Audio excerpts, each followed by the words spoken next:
Hi hi hello my dear students.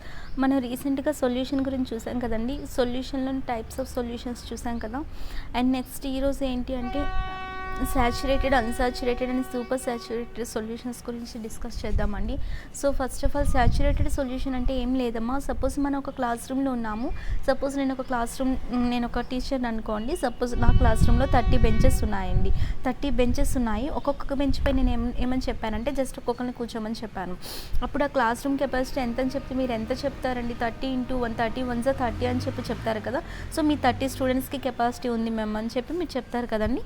ఇది ఏమంటారంటే saturated solution అంటారండి. అంటే ఎంత కెపాసిటీ ఉందో అంత సఫిషియెంట్, అక్కడికి అది క్లియర్ అయిపోతుందండి. అదే సపోజ్ నేను ఇప్పుడు క్లాస్ చెప్తున్నాను మీకు. సపోజ్ నేను 2 hours క్లాస్ చెప్పాను అనుకోండి. 2 hours క్లాస్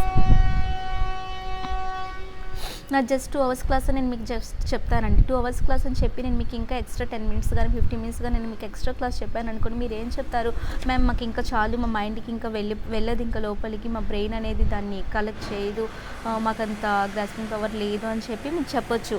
సో మీ మైండ్కి ఎంత కెపాసిటీ ఉంది అంటే జస్ట్ 2 hours కెపాసిటీ అంతే. సో అంతకు మించి నేను ఎక్స్ట్రా చెప్తే మీ మైండ్ అనేది దాన్ని రిసీవ్ చేసుకోదు కదండి. దాన్ని ఏమంటారంటే సాచురేటెడ్ సొల్యూషన్. అంటే మీ మైండ్కి 2 hours క్లాస్ అంటే 2 hours చెప్పాలి. అదే సాచురేటెడ్ సొల్యూషన్ అండి. అర్థమైందమ్మా? సో సాచురేటెడ్ సొల్యూషన్ అంటే అర్థమైంది కదండి. ఇప్పుడు 30 బెంచెస్ ఉన్నాయి. 30 బెంచెస్ మీద నేను ఒక్కొక్క స్టూడెంట్ని కూర్చోడానికి అక్కడ ఉంది అవైలబిలిటీ. ఇద్దరు కూర్చోకూడదు, ఓన్లీ ఒక స్టూడెంట్ అని చెప్పాను. సో అక్కడ క్లాస్ రూమ్ కెపాసిటీ 30 1 30 అంతే కదండి. సో ఇప్పుడు ఇలా కూర్చున్నారు కదమ్మా. అంటే ఇప్పుడు ఇక్కడ బెంచెస్ ఉన్నాయి. ఈ బెంచెస్ పైన 30 బెంచెస్ ఉన్నాయి. ఒక్కొక్క స్టూడెంట్ ఇలా కూర్చొని ఉన్నారు కదండి. ఇప్పుడు కూర్చోకుండా ఇప్పుడు ఇంకా ఏంటి అంటే 10 స్టూడెంట్స్ ఎక్స్ట్రా వచ్చారమ్మా. 10 స్టూడెంట్స్ ఎక్స్ట్రా వస్తే నేను ఏం చెప్పానంటే ఇక్కడ ఫ్లోర్ పైన కూర్చోండి అమ్మా అని చెప్పి నేను చెప్పానండి. నేను కానీ స్టూడెంట్స్ కానీ ఎవరో ఒకరు ఇక్కడ ప్లేస్ లేదు, బెంచ్ పైన ఫ్లోర్ పైన కూర్చోండి అని చెప్పి చెప్పారండి ఎవరో ఒకరు.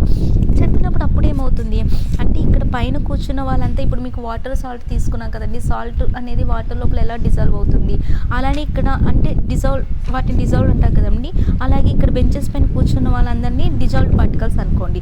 ఈ బెంచెస్ మీద ప్లేస్ లేని వాళ్ళని అంటే మీకు సాల్ట్ ఎక్స్ట్రా వేశారనుకోండి, అది మీకు డిజాల్వ్ అవ్వదు. ఎంత సఫిషియెంటో అంతే మీకు డిజాల్వ్ అవుతుంది. షుగర్ అయినా సరే ఇంకా మీరు వేశారనుకోండి అది కిందకి వెళ్ళి ఉండిపోతుందండి. అర్థమవుతుందమ్మా? సో డిజాల్వ్డ్ అన్డిజాల్వ్డ్ అని ఉంటాయి కదండి. ఇలా బెంచెస్ పైన ఉన్న వాళ్ళంతా డిజాల్వ్డ్ అండి. ఫ్లోర్ పైన కూర్చున్న వాళ్ళంతా వాళ్ళు కరగట్లేదు అనమాట. ఓకేనా? వాళ్ళు అన్డిజాల్వ్డ్ పార్టికల్స్ అని అనుకోండి. అయితే ఈ డిజాల్వ్డ్కి అన్డిజాల్వ్డ్కి మధ్య సాచురేటెడ్ సొల్యూషన్లో ఏముంటుందంటే ఒక ఈక్విలిబ్రియం అంటే ఒక కాన్స్టెంట్ స్టేట్ అనేది ఉంటుందండి. అదేంటి ఎలా ఉంటుంది మేడం వీళ్ళిద్దరికి మధ్య ఈక్విలిబ్రియం అంటే చూడండి. ఇప్పుడు ఈ 30 స్టూడెంట్స్ ఉన్నారు. ఇప్పుడు ఈ అబ్బాయిని ఇక్కడ కూర్చోబెట్టాలి అంటే బెంచెస్ పైన 30 ఉండాలి. ఓకేనా? 10 members ఎక్స్ట్రా వచ్చారండి. ఈ 10 members ఎక్స్ట్రా వాళ్ళని బెంచెస్ మీద కూర్చోబెట్టాలి. అప్పుడు ఏం చేయాలి? నేను ఈ బెంచ్ మీద ఉన్న అబ్బాయిని కింద కూర్చోబెట్టి వీడిని ఇక్కడ పెడతాను. అంతే కదమ్మా. ఇప్పుడు తినిని ఇక్కడ కూర్చోబెట్టి తననేమో పైన కూర్చోబెడతాను. ఇప్పుడు ఈ క్యాండిడేట్ని ఇక్కడ కూర్చోబెట్టి తననేమో పైన కూర్చోబెడతాను. అలా జస్ట్ నేను రీప్లేస్మెంట్ చేస్తున్నాను కదండి. వాళ్ళ మధ్య అక్కడ నేను రీప్లేస్ చేస్తున్నాను. సో అక్కడ మీకు ఏమైంది? అలా అంటే ఈ అన్డిజాల్వ్డ్ వాళ్ళు డిజాల్వ్డ్ వాళ్ళు కిందకు వస్తే ఈ అన్డిజాల్వ్డ్ వాళ్ళు పైకి వస్తారు. డిజాల్వ్డ్ వాళ్ళు కిందకు వస్తే అన్డిజాల్వ్డ్ వాళ్ళు పైకి వస్తారు. అలా అంతే కదండి. అక్కడ నెంబర్ ఆఫ్ బెంచెస్ ఉన్నాయండి. అంటే అక్కడ మీకు అర్థం ఏంటి? స్టూడెంట్స్ కిందన 10 మంది ఉన్నారు. ఆ 10 మంది స్టూడెంట్స్ కిందనే ఉంటారు. అంటే పైన ఉన్న 10 మంది కిందకు వస్తే ఆ 10 మంది స్టూడెంట్స్ కిందనే ఉంటారు కదండి. ఆ కింద ఉన్న 10 మంది స్టూడెంట్స్ పైకి వస్తున్నారు. అంటే number of students on floor equal to number of students on bench. అంతే కదండి. ఫ్లోర్ మీద ఎంతమంది? 10 members ఉన్నారు. ముందైనా సరే ఇప్పుడైనా సరే. బెంచ్ మీద ఎంతమంది ఉన్నారు? 30 members ఉన్నారు. అది ఇప్పుడైనా సరే అప్పుడైనా సరే. అంటే number of students and floor equal to number of students and bench. అంతే కదండి. దీన్ని ఈక్విలిబ్రియం అంటారండి. ఇది మన సొల్యూషన్స్కి అప్లై చేస్తే జస్ట్ ఎగ్జాంపుల్ అండి. ఇది మన సాచురేటెడ్ సొల్యూషన్కి అప్లై చేస్తే అంటే ఇప్పుడు ఒక బీకర్ తీసుకుందాం. బీకర్లో ఏం వేసానంటే వాటర్ వేసానండి. వాటర్ లోపల ఏం చేశానంటే సాల్ట్ అనేది వేసాను. సాల్ట్ అనేది ఇక్కడ మీకు డిజాల్వ్ అయిపోయిందండి. ఇది పైన ఉన్నదంతా మీకు డిజాల్వ్డ్ పార్టికల్స్ అనుకోండి. ఈ డిజాల్వ్ కానివి ఏంటంటే అడుగున డౌన్ సైడ్కి వచ్చి సెటిల్ అయిపోతాయండి. ఇవేమో అన్డిజాల్వ్డ్ పార్టికల్స్ అని అనుకోండి. ఓకేనమ్మా? పైన ఉన్నది ఏంటమ్మా? పైన ఉన్న సాల్ట్ పార్టికల్స్ అనేవి డిజాల్వ్ పార్టికల్స్, కింద ఉన్నవి అన్డిజాల్వ్ పార్టికల్స్. ఇప్పుడు డిజాల్వ్డ్ పార్టికల్ అనేది ఏమవ్వాలి? ఇక్కడికి వస్తే అన్డిజాల్వ్డ్ అక్కడికి వెళ్తుంది, డిజాల్వ్డ్ ఎక్కడికి వస్తే అన్డిజాల్వ్డ్ అక్కడికి వెళ్తుంది. లైక్ బెంచెస్ మీద ఫ్లోర్ మీద ఎలా కూర్చున్నాను అలా అనమాట. ఓకేనండి. సో వీటి మధ్య అప్పుడు ఏముంటుందండి? ఈక్విలిబ్రియం అంటే ఒక కాన్స్టెంట్ స్టేట్ అనేది ఉంటుందండి. ఇది సాచురేటెడ్ అంటే సింపుల్గా మీకు ఎంత కెపాసిటీ ఉందో అంత కెపాసిటీ మాత్రమే అది అక్కడ రిసీవ్ చేసుకుంటుంది. 30 స్టూడెంట్స్ అంటే 30 స్టూడెంట్స్ని అది ఫిల్ అయిపోయాక అక్కడికి అది క్లియర్ అయిపోతుంది. సో అది సాచురేటెడ్ సొల్యూషన్. అన్సాచురేటెడ్ అంటే ఏంటంటే నాకు 30 స్టూడెంట్స్ కావాలండి, నా క్లాస్ రూమ్కి 30 స్టూడెంట్స్ కెపాసిటీ అని చెప్పాను. ఎందుకంటే ఒక్కొక్క బెంచ్ మీద ఒక్కొక్కరే కూర్చోబెడితే 30 స్టూడెంట్స్ కదండి కెపాసిటీ. సో నా క్లాస్లో ఏంటంటే నా క్లాస్ ఇంట్రెస్ట్ లేక బోర్ కొట్టి ఓన్లీ 20 స్టూడెంట్స్ జాయిన్ అయ్యారండి. సో నాకు ఇంకా 10 స్టూడెంట్స్ కావాలి కదా, దాన్ని అన్సాచురేటెడ్ సొల్యూషన్ అంటారండి. అంటే ఉన్నదానికి మనకి ఎంత కావాలమ్మా అంటే ఎక్కువ కరెక్ట్గా డిజాల్వ్ అవ్వాలి, కానీ ఎంత డిజాల్వ్ అయింది, తక్కువ డిజాల్వ్ అయింది కదండి. స్టూడెంట్స్ని పైన కూర్చున్న వాళ్ళని మీకు డిజాల్వ్ అని చెప్పాను, కింద ఫ్లోర్ మీద కూర్చున్న వాళ్ళని అన్డిజాల్వ్డ్ అని చెప్పాను. ఇప్పుడు పైన కూర్చున్న వాళ్ళు అంటే డిజాల్వ్డ్ కదండి, డిజాల్వ్ వాళ్ళు ఇంకా మనకి 10 మెంబర్స్ తక్కువ ఉన్నారు కదా, అంటే ఉన్నదానికన్నా తక్కువ డిజాల్వ్ అవ్వడాన్ని ఏమంటారంటే అన్సాచురేటెడ్ సొల్యూషన్ అని అంటారండి. అర్థమైందా? సపోజ్ నాకు 100 grams వాటర్ కావాలి. సారీ అమ్మ, స్లైడ్ మీకు చూపించలేదు, చూడండి. ఇది స్క్రీన్ షాట్ తీసుకోండి, ఇదంతా చెప్పింది అంతా ఉంటుంది. నెక్స్ట్ అన్సాచురేటెడ్ గురించి చెప్తున్నాను. సపోజ్ 100 grams వాటర్ తీసుకున్నాము, 100 grams వాటర్లోని దానికి సపోజ్ 36 grams సాల్ట్ పడుతుందని అనుకుందాం. నేను జస్ట్ 2 grams వేసాను, అంటే డిజాల్వ్డ్ అవ్వాల్సిన దానికన్నా తక్కువ డిజాల్వ్ కదండి మనం అక్కడ చూపిస్తున్నాం. అలాంటి వాటిని అన్సాచురేటెడ్. మీరు ఎగ్జాంపుల్స్ బాగా గుర్తుంచుకోండి. 30 స్టూడెంట్స్ రావాలి, 20నే వచ్చారు, అన్సాచురేటెడ్ సొల్యూషన్ అంటారు. ఓకేనమ్మా. నెక్స్ట్ సూపర్ సాచురేటెడ్ అంటే ఏంటి, ఇది మీకు మేబీ అర్థమై ఉండొచ్చు. ఇప్పుడు సూపర్ సాచురేటెడ్ అంటే చూడమ్మా, నెక్స్ట్ సూపర్ సాచురేటెడ్ సొల్యూషన్ అంటే ఇదే ఎగ్జాంపుల్ తీసుకోండి అమ్మా. ఇప్పుడు నాకు ఎన్ని బెంచెస్ ఉన్నాయండి, 30 బెంచెస్ ఉన్నాయి. ఇది జస్ట్ నేను 5 లైన్స్ డ్రా చేసాను, మీరు 30 అనుకోండి. సో 30 బెంచెస్ ఉన్నాయమ్మా. 30 బెంచెస్ మీద నేను ఏం చెప్తున్నానంటే ఒక్కొక్కళ్ళే కదమ్మా కూర్చున్నారు. ఇక్కడ స్టూడెంట్స్ ఏం చేశారంటే ఒక్కొక్కరు 30 మెంబర్స్ ఇలా కూర్చున్నారని. ఈ 30 మెంబర్స్ కూర్చున్నప్పుడు ఫ్లోర్ మీద ఎంతమంది కూర్చున్నారు, ఫ్లోర్ పైన ఆల్రెడీ 10 మెంబర్స్ కూర్చున్నారు కదమ్మా. 30 మెంబర్స్ పైన కూర్చున్నారు, ఫ్లోర్ పైన ఏమో ఒకరే కూర్చున్నారు. ఒక్కొక్కరు కింద 10 మెంబర్స్ కూర్చున్నారు కదని. ఇప్పుడు ఏం చేస్తున్నారంటే ప్రిన్సిపల్స్ అన్ని అంటే ఈ స్టూడెంట్స్ అనేవాళ్ళు పైన మాకు ప్లేస్ లేదు, మీరు కింద కూర్చోండి అని చెప్పి ఎక్స్ట్రా వచ్చిన 10 మెంబర్స్ని వారు కింద కూర్చోబెట్టారండి. అప్పుడు ప్రిన్సిపల్ సార్ వచ్చారు. ప్రిన్సిపల్ సార్ వచ్చేసరికి పైన కూర్చున్న వాళ్ళు ఏమవుతారండి, సపోజ్ మీరే ఇమేజిన్ చేసుకోండి, చిన్నప్పుడు మనం ఇలాంటివి చేస్తూ ఉంటాం కదండి. లేదు నా పక్కన ఎవరు కూర్చోకూడదని చెప్పి బెంచ్కి ఒకళ్ళనే కూర్చుంటా, నా పక్కన బ్యాగ్ పెట్టుకోవాలి అండ్ స్నాక్స్కి ఒక దగ్గర, బాటిల్కి ఒక దగ్గర అని చెప్పి మా పక్కన స్పేస్ ఉన్నా సరే ఏం చేస్తాము, అవన్నీ కలిపి అక్కడ పెట్టేసి వేరే స్టూడెంట్కి మనం రానియము. ఇవన్నీ మనం చైల్డ్హుడ్లో మ్యాక్సిమం చేస్తుంటాము. సో ఇలానే ఇక్కడ కూడా ఏంటంటే ఆ టైంకి ప్రిన్సిపల్ సార్ వచ్చేసరికి ఏం చేస్తాము, ఆ లగేజ్ అంతా ఫాస్ట్గా సర్దేసి ఏం చేస్తామంటే కింద ఫ్లోర్ పైన కూర్చున్న పర్సన్కి మనం పైన ప్లేస్ ఇస్తాం, లేదంటే ప్రిన్సిపల్ సార్ తిడతారు కదా మనల్ని.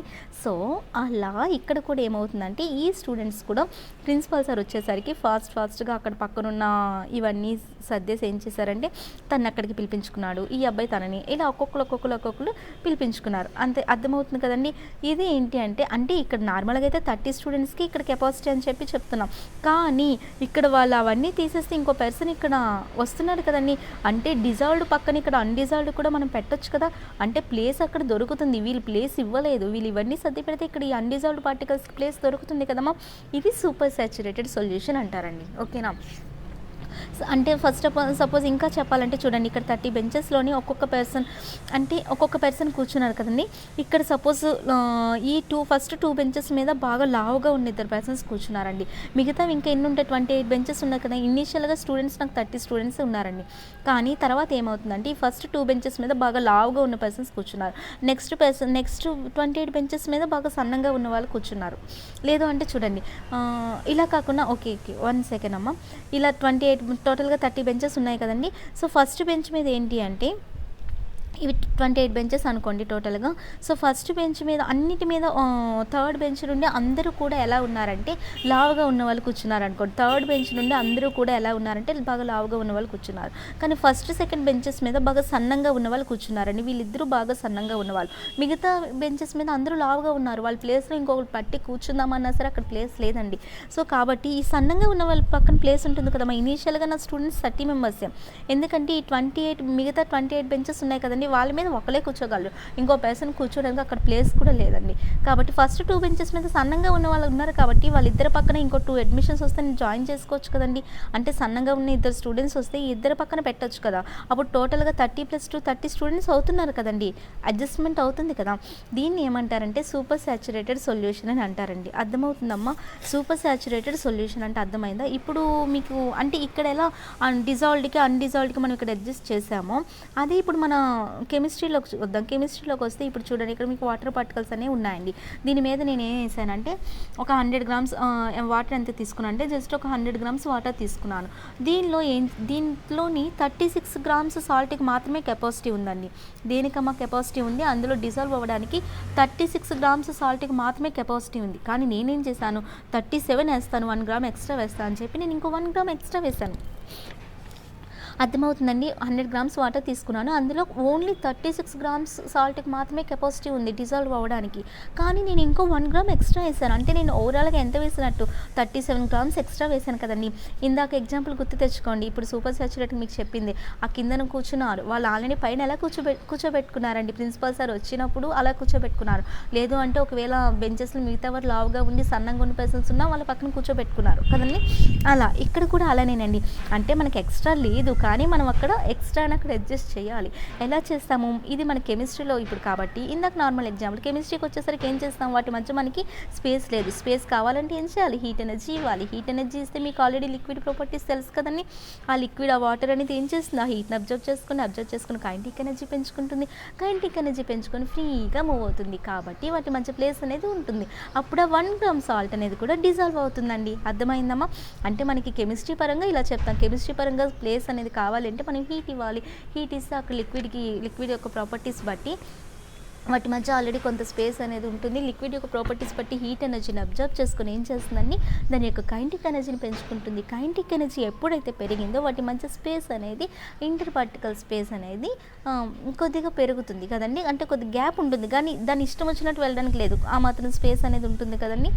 వాటి మధ్యలో ఈ 1 గ్రామ్ సాల్ట్ అనేది డిజాల్వ్ అవుతుంది. ఓకేనండి, ఇలా వీటికి స్పేస్ వస్తుంది. దీన్ని ఏమంటారంటే సూపర్ సాచురేటెడ్ సొల్యూషన్ అంటారండి. సో సూపర్ సాచురేటెడ్ సొల్యూషన్ పర్మనెంటా అంటే పర్మనెంట్ కాదండి. ఎందుకంటే నార్మల్గా ఉండేదే పర్మనెంట్, ఇది టెంపరీ. ఎందుకు అంటే ఇది హీట్ చేసినప్పుడు మాత్రమే దానికి ప్లేస్ ఇచ్చింది. అది 1 గ్రామ్ డిజాల్వ్ని కూడా సరే నా దగ్గరికి రా అని చెప్పి అన్డిజాల్వ్ని కూడా డిజాల్వ్ చేసుకున్నాయి మిగతావి. కానీ ఇప్పుడు ఏం చేద్దాం, కాసేపటికి రూమ్ టెంపరేచర్కి వచ్చి ఫ్లేమ్ ఆఫ్ చేసేసి రూమ్ టెంపరేచర్కి వచ్చాక మీరు ఫ్రీజర్లో పెట్టండి. లేదంటే 1 సెకండ్ చూడండి అమ్మ, ఇప్పుడే సూపర్ సాచురేటెడ్ కదా. ఓకే, ఇప్పుడు ఇదంతా ఏంటని చెప్తున్నాను, టెంపరీ అని చెప్తున్నాను. ఎందుకు టెంపరీ, ఎందుకు పర్మనెంట్ కాదు అంటే ఇది జస్ట్ అంతా హీట్ అనేది మనం అనేది దీనికి హీట్ ఇచ్చినప్పుడే అవుతుంది. అదే మనం ఫ్లేమ్ ఆఫ్ చేస్తామనుకోండి అప్పుడేమవుతుంది, వాటర్ పార్టికల్స్ యొక్క కైనెటిక్ ఎనర్జీ అనేది తగ్గిపోతుంది కదా. తగ్గిపోయినప్పుడు అక్కడ ఇంకో ఎక్స్ట్రా పార్టికల్కి అంటే ఇంకా సాల్ట్ పార్టికల్స్ ప్లేస్ ఉంటుందా అండి? 1 గ్రామ్ ఎక్స్ట్రా సాల్ట్ పార్టికల్కి ప్లేస్ లేదు. అప్పుడు ఈ మిగతా పార్టికల్స్ ఏమంటే మాకు ఇక్కడ ప్లేస్ లేదు, మాకే సరిపోవట్లేదు, ఇంకా నువ్వెలా వస్తాయని చెప్పి వాటిని వెళ్ళిపోమని చెప్తుందండి. అర్థమవుతుందమ్మా? సో ఇదంతా ఏంటంటే ఒక టెంపరీ అండి. ఇది జస్ట్ మీరు ప్రాక్టికల్గా ఇంట్లో కూడా చేయొచ్చండి. ఎలా అంటే మీరు ప్రాక్టికల్గా ఎలా చేస్తారంటే వాటర్ తీసుకొని షుగర్ని వేస్తూ కలపండి. ఇంకా షుగర్ని యాడ్ చేయండి. వాటర్లో షుగర్కి కెపాసిటీ మీరు చూడండి, మీరు షుగర్ని వేస్తూ కలిపాక ఇంకా దాని కెపాసిటీకి మించి వేశారనుకోండి, అవి ఏమైపోతాయి, అవి కిందని ఉండిపోతాయండి, డౌన్ సైడ్కి వెళ్ళి సెటిల్ అయిపోతాయి. ఇది మీరు అబ్జర్వ్ చేయండి. మీరు వాటర్ తీసుకోండి, అందులో ఎంత షుగర్ కరుగుతుందో చూడండి, ఇంకా వేస్తూ ఉండండి. చివరికి మీకు ఏమవుతుందంటే కిందని మీకు అవి డౌన్ సైడ్కి వెళ్ళి సెటిల్ అయిపోతాయండి. అప్పుడు గ్యాస్ పైన మీరు ఏం చేస్తారంటే అంటే అవి డిజాల్వ్ అవ్వలేదు, కిందకి వెళ్ళిపోయాయంటే అవి అన్డిజాల్వ్. వాటిని మనం ఏం చేయాలి, డిజాల్వ్ చేయాలి. అంటే ఏం చేయాలి, వాటర్కి ఏమి ఇవ్వాలి, హీట్ ఎనర్జీ ఇవ్వాలి. అప్పుడు మీ మామ్కి గ్యాస్ పై దాన్ని పెట్టమని చెప్పండి, టెంపరేచర్ని ఇంక్రీజ్ చేయండి. ఎక్స్ట్రా షుగర్ పార్టికల్స్ అప్పుడు ఏమవుతాయండి, డిజాల్వ్ అవుతాయి కదా.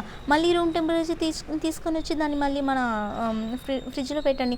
జస్ట్ 1 hour or 2 hours తర్వాత చూడండి, అప్పుడు షుగర్ క్రిస్టల్స్ అనేవి కనిపిస్తాయి. ఇదేనండి సూపర్ సాచురేటెడ్ సొల్యూషన్స్ కోసం. నాకు తెలిసి మీకు క్లారిటీ వచ్చింది అనుకుంటానండి. సాచురేటెడ్, అన్సాచురేటెడ్ అండ్ ఇంకా సూపర్ సాచురేటెడ్. నెక్స్ట్ ఏంటి అంటే ఇదంతా చూడండి, ప్రిపరేషన్ నేను జస్ట్ క్యాజువల్గా చెప్పాను. ఇది మీరు స్క్రీన్ షాట్ తీసుకొని ఇంతగా చదువుతారంటే చదవండి, జస్ట్ నేను చెప్పిందంతా ఉంటుందండి. సో నెక్స్ట్ ఏంటి అంటే సాల్యుబిలిటీ. ఇదంతా అదేనమ్మా. మీకు ఇంత ఇవి అంటే ఎన్‌సీఈఆర్‌టీ బుక్స్ నుంచి నేను తీసుకున్నవి కాబట్టి మీకు ఇంత లెంతీగా కనిపిస్తున్నాయి. ఎందుకంటే కొందరు నోట్స్ అని చెప్పి అడిగారు నన్ను. సో, నోట్స్ అడగడం వల్ల నేను మీకు ఇక్కడ మెటీరియల్ అనేది ప్రొవైడ్ చేశాను. మీకు ఇంతగా చదవాలి అనుకుంటే స్క్రీన్‌షాట్ తీసుకోండి. సింపుల్‌గా నేను చెప్పింది గుర్తుంచుకున్నా ఓకే. సో, నెక్స్ట్ ఏంటంటే సాల్యుబిలిటీ. సాల్యుబిలిటీ అంటే ఏం లేదు, అది దాని కెపాసిటీ. ఇందాక మనం చూసాం కదండీ, బెంచ్ మీద 30 మెంబర్స్ కూర్చున్నారు, ఫ్లోర్ మీద 10 మెంబర్స్ కూర్చున్నారు. అంటే మీకు అక్కడ క్లాస్ రూమ్ కెపాసిటీని బెంచెస్ చెప్తున్నాయా? లేదంటే క్లాస్ రూమ్ కెపాసిటీని స్టూడెంట్స్ చెప్తున్నారా? జస్ట్ మీరు థింక్ చేయండి. క్లాస్ రూమ్ కెపాసిటీని ఎవరు చెప్తున్నారండి? స్టూడెంట్సే కదా చెప్తున్నారు. స్టూడెంట్స్ అంటే అక్కడ ఎవరండి? ఇప్పుడు క్లాస్ రూమ్ అంట, ఇప్పుడు మీకు వాటర్లో సాల్ట్ వేసాము. వాటర్లో సాల్ట్ వేసినప్పుడు వాటర్ అనేది ఏమవుతుందండి? సాల్వెంట్ కదా. సాల్ట్ అనేది కానీ షుగర్ కానీ ఏమవుతుందమ్మా? సొల్యూట్ కదా. అలానే క్లాస్ రూమ్ తీసుకుంటే క్లాస్ రూమ్ అనేది సాల్వెంట్ అవుతుంది. అందులో స్టూడెంట్స్ అనేవారు ఏమవుతారు? సొల్యూట్ అవుతారు. గుర్తుంచుకున్నామా? సాల్వెంట్ని సొల్యూట్ని ఇక్కడ నేను క్లాస్ రూమ్కి అప్లై చేశాను. ఓకేనమ్మా. ఇందాక మీకు చెప్పాను 28 మెంబర్స్ కూర్చున్నారు, ఒకవేళ సన్నగా ఉంటే ఇద్దరు కూర్చున్నారు అంటే బెంచ్ మీద డిపెండ్ అవుతున్న క్లాస్ రూమ్ కెపాసిటీ స్టూడెంట్స్ మీద డిపెండ్ అవుతుందండి. ఓన్లీ స్టూడెంట్స్ మీద ఇక్కడ డిపెండ్ అవుతుంది. స్టూడెంట్స్ లావుగా ఉంటే ఒకలా కూర్చోబెడుతున్నాం, స్టూడెంట్స్ సన్నగా ఉంటే ఒకలా కూర్చోబెడుతున్నాం. స్టూడెంట్స్ అంటే అక్కడ దేన్ని తీసుకుంటున్నాం మనం? స్టూడెంట్స్ యొక్క హెల్త్ ఇష్యూని తీసుకున్నామని. అంటే అక్కడ మీకు క్లాస్ రూమ్ కెపాసిటీని ఎవరు అక్కడ మీకు డిసైడ్ చేస్తున్నారంటే స్టూడెంట్ యొక్క హెల్త్ అండి. ఓకేనా. స్టూడెంట్స్ అక్కడ స్టూడెంట్స్ అంటే ఎవరు? సొల్యూట్ డిసైడ్ చేస్తుందండి. ఓకేనా. సో, సాల్యుబిలిటీ అంటే ఏంటంటే ఇప్పుడు టోటల్ క్లాస్ రూమ్ అనేది ఏమవుతుంది? సాల్వెంట్ అవుతుంది కదండి. సో, ఇక్కడ మనకి టోటల్గా మనకి లిక్విడ్ అనేది ఏమవ్వాలి? సాల్వెంట్ అవ్వాలి. 100 గ్రామ్స్ సాల్వెంట్ తీసుకున్నానండి. ఈ 100 గ్రామ్స్ సాల్ట్లోని ఒక ఎంతో కొంత మనకి గివెన్ టెంపరేచర్ 20 డిగ్రీ సెల్సియస్ ఏదో ఒకటి అనుకోండి. ఏదైనా ఒక సొల్యూషన్ అనేది సాచురేటెడ్ సొల్యూషన్ కావాలి. దాని తయారీకి మనకి ఎంత అమౌంట్ సొల్యూట్ కావాలో దాన్ని సాల్యుబిలిటీ అంటారండి. సాల్యుబిలిటీ అంటే ఏం లేదండి, ఒక 100 గ్రామ్స్ సాల్వెంట్ అంటే ఏంటి? వాటర్ అండి. ఒక 100 గ్రామ్స్ సాల్వెంట్లోని మనకి ఎంతో కొంత గివెన్ టెంపరేచర్ అంటూ ఉంటుంది కదమ్మా, 20 డిగ్రీ సెల్సియస్ ఆర్ సంథింగ్ ఎంతో కొంత ఉంటుంది కదా. అలాంటప్పుడు మన సాచురేటెడ్ సొల్యూషన్ తయారు చేయడానికి మనకి ఎంత అమౌంట్ సొల్యూట్ కావాలో, సాచురేటెడ్ సొల్యూషన్కి ఏం కావాలి? సొల్యూట్ అనేది కావాలి కదా. అది ఎంత అమౌంట్ సొల్యూట్ కావాలో అది దాని యొక్క సాల్యుబిలిటీ అండి. ఫర్ ఎగ్జాంపుల్ చూడండి అమ్మ, 100 గ్రామ్స్ వాటర్ తీసుకున్నా. ఈ 100 గ్రామ్స్ వాటర్లో నేను 36 గ్రామ్స్ సాల్ట్ కెపాసిటీ ఉందని చెప్పాను. సో, 36 గ్రామ్స్ సాల్ట్ అనేది ఏమవుతుందండి? అది దాని తాలూకు సాల్యుబిలిటీ కదండి. అంటే సాల్ట్ యొక్క సాల్యుబిలిటీ ఏమవుతుంది? 36 గ్రామ్స్. అంటే సొల్యూట్ అనేది ఏం చేస్తున్నామో సొల్యూట్ యొక్క సాల్యుబిలిటీ అనేది దేనిపైన డిపెండ్ అవుతుందండి? సొల్యూట్ మీద డిపెండ్ అవుతుందమ్మా. ఓకేనా. ఆ సొల్యూషన్ యొక్క సాల్యుబిలిటీ అనేది సొల్యూట్పై డిపెండ్ అవుతుంది. ఓకేనండి. ఇంకా ఇది అర్థమైంది అనుకుంటాను. Next, effect of temperature and pressure on solubility మీద టెంపరేచర్ కానీ ప్రెజర్ కానీ ఎలా ఎఫెక్ట్ చేస్తుంది అనేదండి. సో, ఫస్ట్ వన్ ఏంటంటే solubility of solids in liquids. అంటే ఏంటమ్మా? సాలిడ్స్ ఇన్ లిక్విడ్స్ అంటే లిక్విడ్లో సాలిడ్ వేయడం. ఇక్కడ మీరు అబ్జర్వ్ చేయండి, లిక్విడ్లో సాలిడ్ వేయడం అంటే సాల్వెంట్ ఏది? సొల్యూట్ ఏందండి? మనం లిక్విడ్లో ఓకే, మనం లిక్విడ్లో సాలిడ్ వేస్తున్నాం, వాటర్లో సాల్ట్ వేస్తున్నాం, వాటర్ సాల్వెంట్, సాల్ట్ అనేది సొల్యూట్, అంతే కదండి. ఇక్కడ లిక్విడ్లో సాలిడ్ వేస్తున్నాం, లిక్విడ్లో కాబట్టి లిక్విడ్ అనేది ఏమవుతుందమ్మా? సాల్వెంట్ కదండి. లిక్విడ్ అనేది సాల్వెంట్, సాలిడ్ అనేది ఏమవుతుంది? సొల్యూట్. ఓకేనండి. ఇది జస్ట్ మీకు క్లారిటీ తెచ్చుకోండి అమ్మా. సో, సాల్యుబిలిటీ ఎలా ఉంటుంది? మనం ఒక లిక్విడ్లోని సాలిడ్ వేస్తే దాని మీద టెంపరేచర్ ఇంక్రీజ్ చేస్తే ఎఫెక్ట్ ఎలా చూపిస్తుంది, ప్రెజర్ ఇంక్రీజ్ చేస్తే ఎఫెక్ట్ ఎలా చూపిస్తుంది. సపోజ్ చూడండి, ఇప్పుడు మీరు వాటర్ తీసుకున్నారు, లిక్విడ్స్ కోసం కదండి. లిక్విడ్ పైన మీకు ఆల్రెడీ తెలుసు, వీడి మీకే బోర్ కొట్టుంటుందమ్మా. లిక్విడ్కి హీట్ ఎనర్జీ ఇస్తే ఏమొస్తుంది? వాటర్కి హీట్ ఎనర్జీ ఇస్తే వాటర్ పార్టికల్స్ యొక్క కైనెటిక్ ఎనర్జీ పెరుగుతుంది. కైనెటిక్ ఎనర్జీ ఇంక్రీజ్ అయితే పార్టికల్స్ అనేవి ఫ్రీగా మూవ్ అవుతాయి కదండి. అంటే అక్కడ ఇంటర్ పార్టికల్ స్పేస్ అనేది ఏమవుతుంది? ఇంక్రీజ్ అవుతుంది కదండి. ఇంటర్ పార్టికల్ స్పేస్ అనేది ఇంక్రీజ్ అవుతుంది. ఇంక్రీజ్ అయ్యేటప్పుడు ఎక్స్ట్రా పార్టికల్స్ అనేవి వచ్చి చేరొచ్చు కదండి. ఇందాకే మీకు చెప్పాను, ఏమని చెప్పాను? క్లాస్ రూమ్లో 30 స్టూడెంట్స్ ఉన్నారు. 30 స్టూడెంట్స్ కన్నా ఆ తర్వాత నేను మళ్ళీ అడ్జస్ట్ చేశాను. అది లైక్ సూపర్ సాచురేటెడ్ సొల్యూషన్ కదండి. ఇందాక మీకు చెప్పిన ఎగ్జాంపుల్ గుర్తుంది కదా. అలానే అక్కడ కూడా అన్డిజాల్వ్డ్ పార్టికల్స్ని డిజాల్వ్ చేయాలి అంటే ఏం చేయాలంటే మనం హీట్ ఎనర్జీ ఇవ్వాలి. హీట్ ఎనర్జీ ఇచ్చినప్పుడు మీకు అక్కడ ఏం చెప్పాను? కైనెటిక్ ఎనర్జీ ఇంక్రీజ్ చేసుకుంది. కైనెటిక్ ఎనర్జీ ఇంక్రీజ్ చేసుకుని అక్కడ ఏం చేసిందండి? ఆ అన్డిజాల్వ్డ్ పార్టికల్స్ని కూడా డిజాల్వ్ చేసుకుందని చెప్పాను కదా. సో, ఇక్కడ కూడా అదేనండి. సాల్యుబిలిటీ అనేది మనకి ఎలా ఉంటుంది? లిక్విడ్స్లో సాలిడ్ వేస్తే, లిక్విడ్స్లో సాలిడ్, లిక్విడ్ అంటే వాటర్, సాలిడ్ అంటే బెస్ట్ ఎగ్జాంపుల్ మీరు సాల్ట్ తీసుకోండి, సాల్ట్ అనేది సాలిడ్ కదా. సో ఇప్పుడు నేను టెంపరేచర్ ఇంక్రీజ్ చేస్తే ఇది ఏమవుతుందని చెప్తాను. ఇమేజిన్ చేసుకోండి, మీకు మీరు క్లాస్ చెప్పేటప్పుడు ఇమేజిన్ చేసుకోండి. ఓకే మ్యామ్ టెంపరేచర్ పెంచుతున్నారు, టెంపరేచర్ పెంచడం అంటే ఎలా అవుతుంది, ఇది లిక్విడ్ గురించి మాట్లాడుతున్నారు మ్యామ్. సో లిక్విడ్ అంటే వాటర్ తీసుకున్నారు, వాటర్కి ఏం చేశారు మ్యామ్, హీట్ ఎనర్జీ ఇచ్చారు. హీట్ ఎనర్జీ ఇస్తే ఏమైంది, వాటర్ పార్టికల్స్ యొక్క కైనెటిక్ ఎనర్జీ పెరిగింది. కైనెటిక్ ఎనర్జీ పెరిగిందంటే ఇంటర్ పార్టికల్ స్పేస్ అనేది ఇంక్రీజ్ అయింది కదండి. ఇంటర్ పార్టికల్ స్పేస్ అనేది ఇంక్రీజ్ అయితే వాటి మధ్య ఇంకా స్పేస్ ఎక్కువ అవుతుంది కాబట్టి ఇంకా కొన్నింటి మనం డిజాల్వ్ చేయొచ్చు కదండి. ఇంకా కొన్ని సొల్యూట్స్ అంటే ఇంకా కొన్ని అన్డిజాల్వ్ వాటిని ఇంకా మనం సొల్యూట్ చేయొచ్చు కదా. కాబట్టి అక్కడ మీకు టెంపరేచర్ అనేది ఇంక్రీజ్ అయితే సాల్యుబిలిటీ అనేది పెరిగిందా తగ్గిందా అండి, పెరిగినట్టే కదమ్మా. టెంపరేచర్ అనేది ఇంక్రీజ్ చేస్తున్నాం, హీట్ ఎనర్జీ ఇస్తున్నాం, కైనెటిక్ ఎనర్జీ పెరిగింది, వాటి మధ్య ఇంకా ప్లేస్ ఉంది కాబట్టి అన్డిజాల్వ్డ్ ఇంకా డిజాల్వ్ చేయొచ్చు. అంటే ఇంకా అక్కడ సాల్యుబిలిటీకి ఇంకా పెరుగుతున్నట్టే కదమ్మా. సో సాల్యుబిలిటీ అనేది ఎప్పుడు పెరుగుతుందమ్మా, లిక్విడ్స్కి హీట్ ఎనర్జీ ఇచ్చినప్పుడు. ఓకేనండి, లిక్విడ్స్కి హీట్ ఎనర్జీ ఇచ్చినప్పుడు వాటి మధ్య ఇంకా కొన్ని సాల్యుబుల్ అవ్వచ్చు కాబట్టి సాల్యుబిలిటీ యొక్క కెపాసిటీ పెరుగుతుంది. అర్థమైందమ్మా. ఇందాక 30 స్టూడెంట్స్ ప్రిన్సిపల్ సార్ వచ్చేసరికి ఇంకా ఎక్స్ట్రా పక్కన కూర్చోబెట్టుకున్నారు కదా. సో సాల్యుబిలిటీ అక్కడ పెరిగినట్టే కదా. సాల్యుబిలిటీ అంటే కెపాసిటీ అని సింపుల్గా గుర్తుంచుకోండి. ఓకేనమ్మా. సో లిక్విడ్స్కి హీట్ ఎనర్జీ ఇవ్వడం వల్ల వాటి మధ్య ప్లేస్ అనేది ఉంది కాబట్టి ఎక్స్ట్రా పార్టికల్స్ని ఇంకా సాల్యుబుల్ చేసుకుంటుంది కాబట్టి సాల్యుబిలిటీ పవర్ ఎక్కువైందా, దాని యొక్క కెపాసిటీ తక్కువైందా, కెపాసిటీ ఎక్కువైంది ఎప్పుడు, హీట్ ఎనర్జీ ఇచ్చినప్పుడు. ఓకేనండి. సో ఇది ఏంటి, లిక్విడ్స్ పైన సాలిడ్స్ పెట్టేటప్పుడు దాని యొక్క సాల్యుబిలిటీ టెంపరేచర్ ఇంక్రీజ్ చేసినప్పుడు ఎలా ఉంది. నెక్స్ట్ ప్రెజర్ కోసం కూడా డిస్కస్ చేయాలి కదమ్మా. ప్రెజర్ అనేది ఇచ్చినప్పుడు ఎలా ఉంటుంది, ఇది గ్యాసెస్ గురించి. ఓకే, దీంట్లోనేనండి ప్రెజర్ అనేది ఇచ్చినప్పుడు ఏమవుతుంది. ప్రెజర్ మనకి ఆల్రెడీ మీకు తెలుసు, కంప్రెసిబిలిటీ కోసం మీరు ఆల్రెడీ నేర్చుకున్నారు. కంప్రెసిబిలిటీ దేనికి ఎక్కువగా ఉందండి, సాలిడ్స్కా, లిక్విడ్స్కా, గ్యాసెస్కా. సాలిడ్స్ కంప్రెసిబిలిటీ అంటే మీకు తెలుసు కదండి, లైక్ ప్రెస్సింగ్, స్ప్రింగ్ అనేది నార్మల్ స్టేజ్లో ఎలా ఉంటుంది, కంప్రెస్ చేస్తే ఎలా ఉంటుంది, ఇవన్నీ మీకు నాకు క్లాసెస్ వినుంటే అర్థమై ఉంటుంది. సో కంప్రెసిబిలిటీ అంటే ఏంటి, ఇప్పుడు సాలిడ్స్లో ఆల్రెడీ పార్టికల్స్ అన్నీ ఒకదానికొకటి దగ్గరగా ఉన్నాయి, ఇంకా దాన్ని కంప్రెస్ చేస్తే ఇంకా దగ్గర అవుతాయండి, ఇంకా ప్లేస్ లేదు కదా. సో కంప్రెసిబిలిటీ సాలిడ్స్కి తక్కువ ఉంటుంది కదా, లిక్విడ్స్కి నార్మల్గా ఉంటుంది, మోడరేట్గా ఉంటుంది. అలా అని ఎక్కువ ఉండదు తక్కువ ఉండదు, జస్ట్ మోడరేట్గా ఉంటుందండి కంప్రెసిబిలిటీ. ఎందుకంటే వాటి మధ్య పార్టికల్స్ మధ్య స్పేస్ అనేది అంతగా ఉండదు, జస్ట్ యావరేజ్గా ఉంటుంది కాబట్టి కంప్రెసిబిలిటీ కూడా మోడరేట్గా ఉంటుంది. గ్యాసెస్కి అయితే ఎలా ఉంటుంది, గ్యాసెస్ ఎలా ఫామ్ అవుతాయండి, లిక్విడ్స్ మీరు హీట్ ఎనర్జీ ఇచ్చినప్పుడే కదండి అవి మీకు వాటర్ వేపర్స్గా మారి గ్యాసెస్గా మారుతుంటాయి. సో గ్యాసెస్కి ఇంకా హీట్ ఎనర్జీ అంటే లిక్విడ్స్కి ఇంకా హీట్ ఎనర్జీ ఇస్తే వాటి ఇంటర్ పార్టికల్ స్పేస్ అనేది అది ఇంకా రిమూవ్ చేసుకుంటుంది. అవి ఎక్కడికి వస్తే అక్కడికి నా ఇష్టం వచ్చినట్టు తిరుగుతా అని చెప్పి అవి ఇష్టం వచ్చినట్టు తిరుగుతాయి కాబట్టి వాటిలో ఇంకా మనం గ్యాసెస్ని కంప్రెస్ చేయగలం కదండి. ఇలాంటివన్నీ మీరు నా క్లాస్లో ఆల్రెడీ ఎగ్జాంపుల్స్తో వినే ఉంటారు కదండి. సో ఇప్పుడు మనకి లిక్విడ్లో సాలిడ్ని పెట్టాము, దాని మీద ప్రెజర్, లిక్విడ్స్పై ప్రెజర్ అనేది పెడితే ఎలా ఉంటుందండి మీకు ఆల్రెడీ చెప్పాను, జస్ట్ మోడరేట్గా ఉంటుంది. లిక్విడ్స్ పైన ప్రెజర్ పెడితే మీకు ఎలా ఉంటుందండి, ప్రెజర్ అంటే లైక్ కంప్రెసిబిలిటీ కదండి. సో మీకు కంప్రెసిబిలిటీ ఎలా ఉంటుందమ్మా, లిక్విడ్స్లో మోడరేట్గా ఉంటుంది కాబట్టి మీకు సాల్యుబిలిటీ అనేది అంత ఇంపాక్ట్ కాదండి. ఓకేనమ్మా, అర్థమైందండి. సాల్యుబిలిటీ అనేది మీకు టెంపరేచర్ ఇంక్రీజ్ చేసినప్పుడు ఎలా ఉందండి, హీట్ ఎనర్జీ పెరగడం వల్ల కైనెటిక్ ఎనర్జీ ఇంక్రీజ్ అవ్వడం వల్ల వాటి మధ్య స్పేస్ ఉంది కాబట్టి ఇంకా సాల్యుబిలిటీ అనేది అంటే ఇంకా డిజాల్వ్ కావడానికి ఇంకా ప్లేస్ ఉంది కాబట్టి సాల్యుబిలిటీ అనేది ఇంక్రీజ్ అయింది. అదే ప్రెజర్ అనేది పెంచడం వల్ల లిక్విడ్స్కి ఏమవుతుంది, ప్రెజర్ అనేది కంప్రెసిబిలిటీ అనేది లిక్విడ్స్కి యావరేజ్ కదండి కాబట్టి ఇందులో దీని మీద అంత ఇంపాక్ట్ అనేది కాదండి.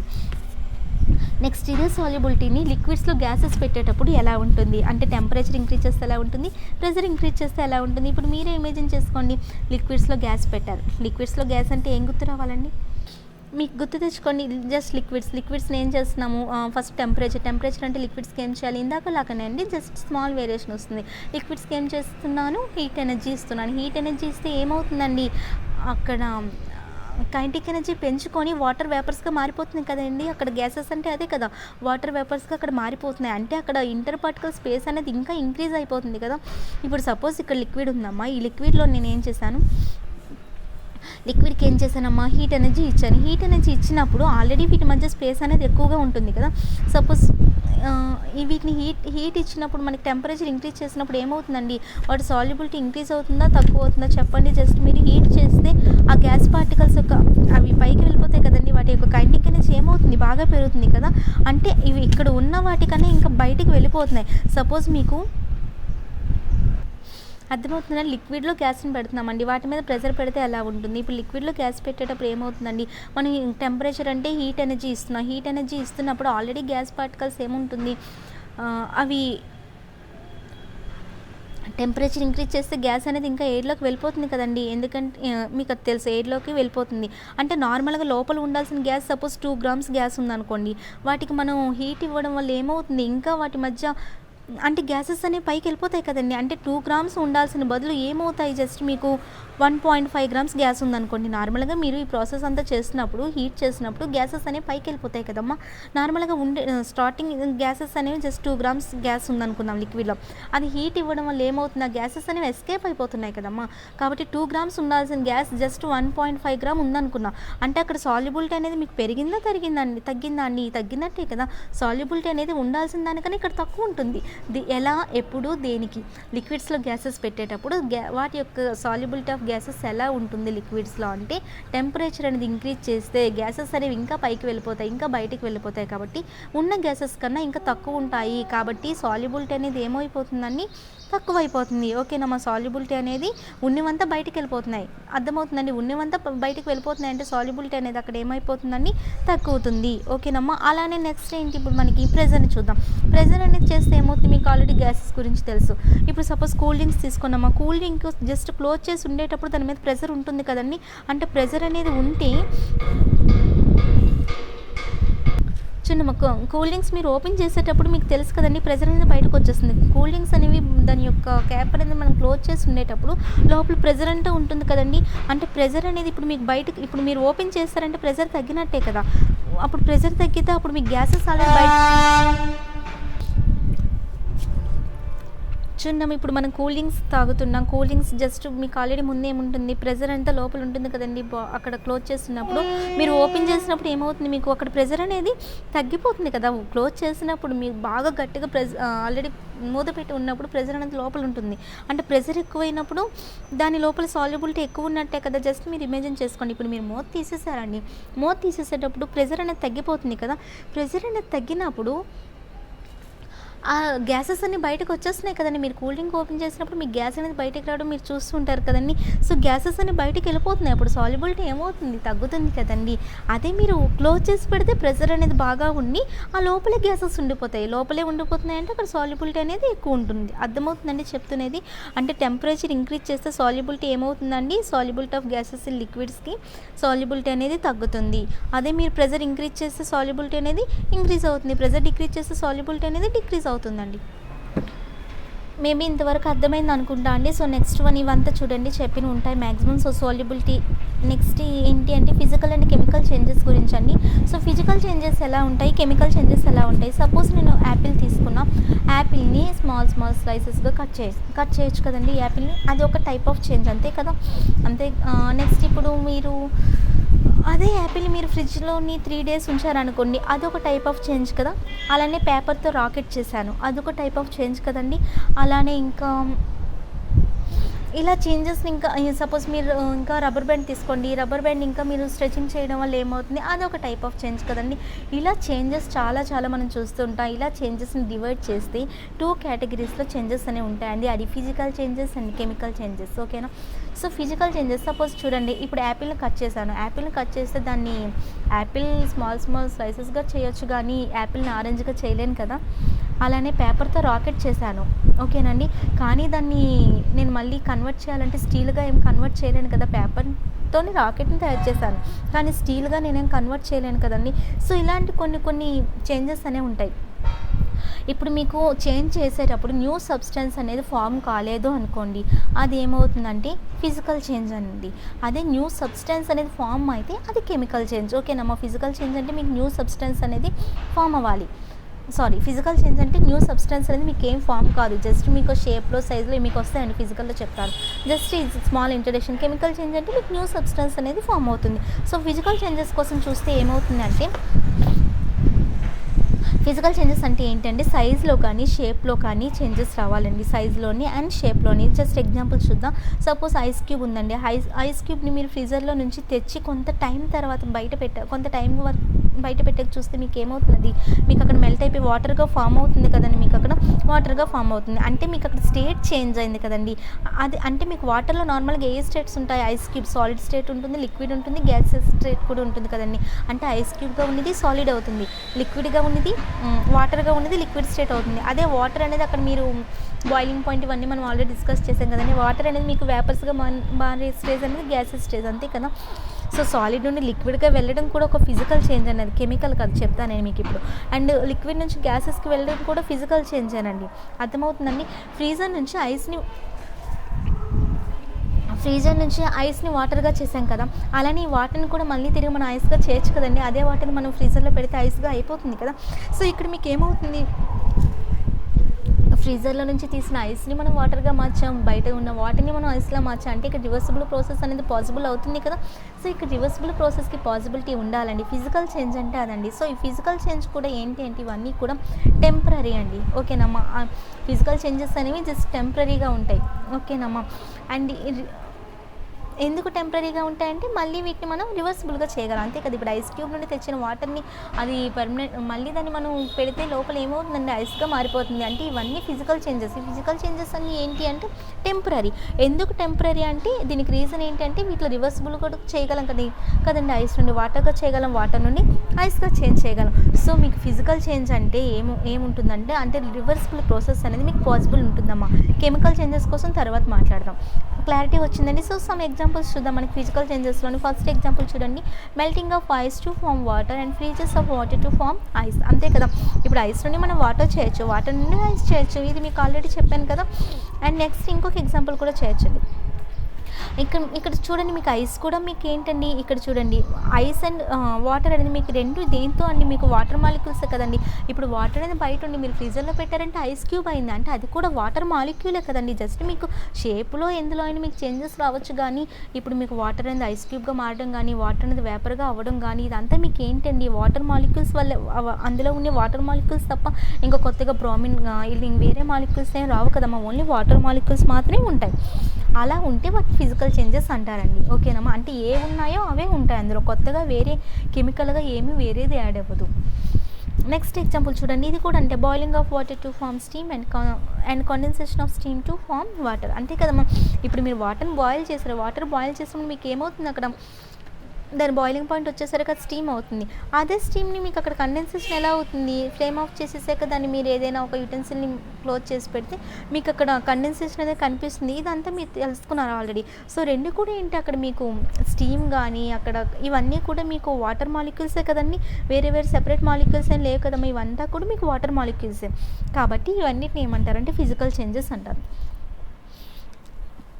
అంటే వాటర్ మాలిక్యూల్స్ తప్ప ఇంకా న్యూ సబ్స్టెన్స్ ఏది మనకి అదర్గా ఇంకే సబ్స్టెన్స్ ఫామ్ అవ్వలే కదండి, ఇలాంటివి ఫిజికల్ చేంజెస్ అండి. అండ్ ప్రిపేరింగ్ ఏ సొల్యూషన్ చూడండి, ఇది థర్డ్ ఎగ్జాంపుల్. ఏంటి అంటే preparing a solution. Suppose sugar water prepare చేయండి, మీరు షుగర్ని కలపడం సపోజ్ కష్టం అని చెప్పి నేను జస్ట్ గ్రైండ్ చేశాను అండి, అది పౌడర్ అయింది, అది కూడా ఒక ఫిజికల్ చేంజ్ కదండి. అంతే కదమ్మా. చూడండి ఇక్కడ ఎగ్జాంపుల్ ఏంటి, suppose it is some common salt in water in china dish, the common salt is appears to form salt solution, అంతే కదండి. ఇదంతా మీకు తెలిసిందే. సో ఇలాంటి సొల్యూషన్ ప్రిపేర్ చేసాక కూడా మీకు జస్ట్ ఫిజికల్ చేంజే కానీ కెమికల్ చేంజ్ అనేది ఏం కాదు. నెక్స్ట్ చూడండి, కానీ మీకు ఫిజికల్ చేంజ్లో ఏమవుతుందంటే మాస్ అనేది కన్జర్వ్ అయి ఉంటుందమ్మా. కన్జర్వ్డ్ అంటే ఏంటి, కాన్స్టెంట్గా ఉంటుంది. అంటే ఇనీషియల్గా ఎంత మాస్ ఉంటుందో ఫైనల్గా కూడా మీకు ఎంత మాస్ ఉంటుందంటే అంతే మాస్ ఉంటుంది. ఎలా అంటే సపోజ్ మీరు 1 ఐస్ క్యూబ్ తీసుకున్నాం, 1 ఐస్ క్యూబ్ యొక్క మాస్ జస్ట్ మీరు ఒక 5 గ్రామ్స్ అనుకోండి. మీరు దాన్ని మెల్ట్ చేస్తే కూడా మీకు ఏమొస్తుందండి, వాటర్ వస్తుంది కదా, అది కూడా మీకు ఎంత ఉంటుందంటే 5 గ్రామ్సే ఉంటుందండి. ఇనీషియల్గా ఐస్ క్యూబ్కి ఎంత ఉందో ఫైనల్గా వచ్చిన వాటర్ కూడా మీకు అంతే ఉంటుందండి. అంటే మీకు ఫిజికల్ చేంజెస్లో మీకు మాస్ అనేది కాన్స్టెంట్గా ఉంటుందమ్మా. ఇనీషియల్గా ఫైనల్గా రెండు ఈక్వల్ అండి. మాస్ అనేది కన్జర్వ్డ్, ఓకేనా, ఇది గుర్తుంచుకోండి అమ్మా. ఇనీషియల్గా కానీ ఫైనల్గా కానీ ఓవర్గా చూస్తే మీకు మాస్ అనేది ఎలా ఉంటుంది ఫిజికల్ చేంజెస్లో అంటే మాస్ అనేది కన్జర్వ్డ్ అయి ఉంటుంది. నెక్స్ట్ ఎగ్జాంపుల్ ఏంటి అంటే బ్రేకింగ్ ఏ గ్లాస్ టంబ్లర్. ఇప్పుడు ఒక గ్లాస్ టంబ్లర్ ఉంది, దాన్ని బ్రేక్ దాన్ని మనం పగలగొట్టేస్తే ఏమవుతుందండి, స్మాల్ పీసెస్గా ఉంటుంది. ఆ స్మాల్ పీసెస్ గ్లాస్ పార్టికల్సే కదండి, లేదంటే ప్లేట్ ఏం కాదు కదా.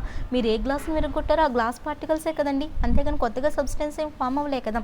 కాబట్టి ఇది కూడా ఏమవుతుంది అంటే దాని యొక్క షేప్ మారుతుంది, సైజ్ మారుతుంది, అంతే కదండి. ఇప్పుడు మీకు ఆల్రెడీ చెప్పే ఫిజికల్ చేంజెస్ అంటే షేప్లో కానీ సైజులో కానీ ఇలా చేంజ్ అవ్వాలి, ఓకేనమ్మా. అండ్ రివర్సిబుల్ ప్రాసెస్ అనేది కావాలి.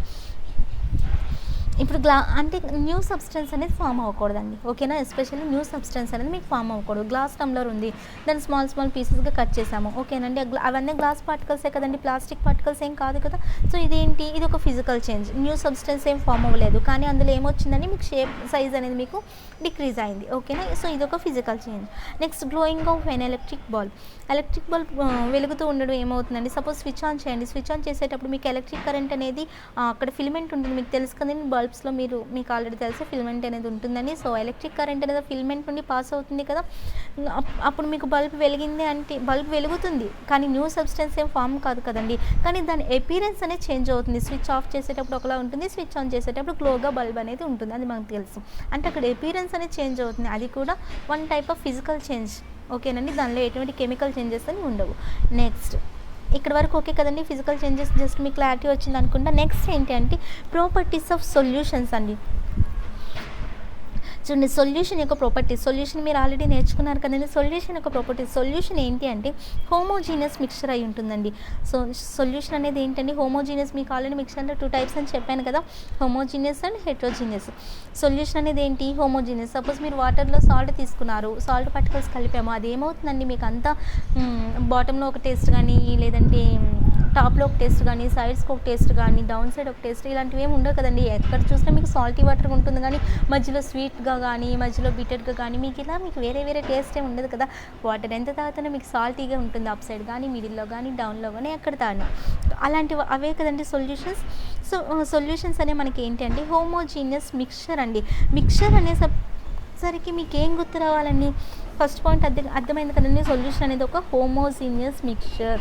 సెకండ్ వన్ ఏంటి అంటే homogeneous the components of solution do not chemically react with one అనేది. అంటే ఏంటి, ఇక్కడ మీకు మిక్చర్ అనేది గుర్తుంది కదా. మిక్చర్లో ఏంటి మీకు ఆల్రెడీ చెప్పాను, సొల్యూషన్కి మిక్చర్కి మీకు డిఫరెన్సెస్ కూడా చెప్పాను. మిక్చర్స్ అనేవి మీకు 1 or 2 ప్యూర్ సబ్స్టెన్సెస్తో ఉంటాయి, కానీ అవి ఫిజికల్గా, ఇప్పుడు Fe ఐరన్ గురించి చెప్పాను, iron plus sulphur is gives rise to just some mixture ఇస్తుంది, అంతే కదండి. అంతేగాని అక్కడ కెమికల్గా ఎటువంటి రియాక్షన్ అనేది ఉండదు. ఇప్పుడు జస్ట్ పక్కన ఉంటే అది ఏంటంటే ఒక మిక్చర్ అండి, ఓకేనమ్మా. అది దాంతో కెమికల్గా ఎటువంటి రియాక్షన్ అనేది అందులో ఉండదు.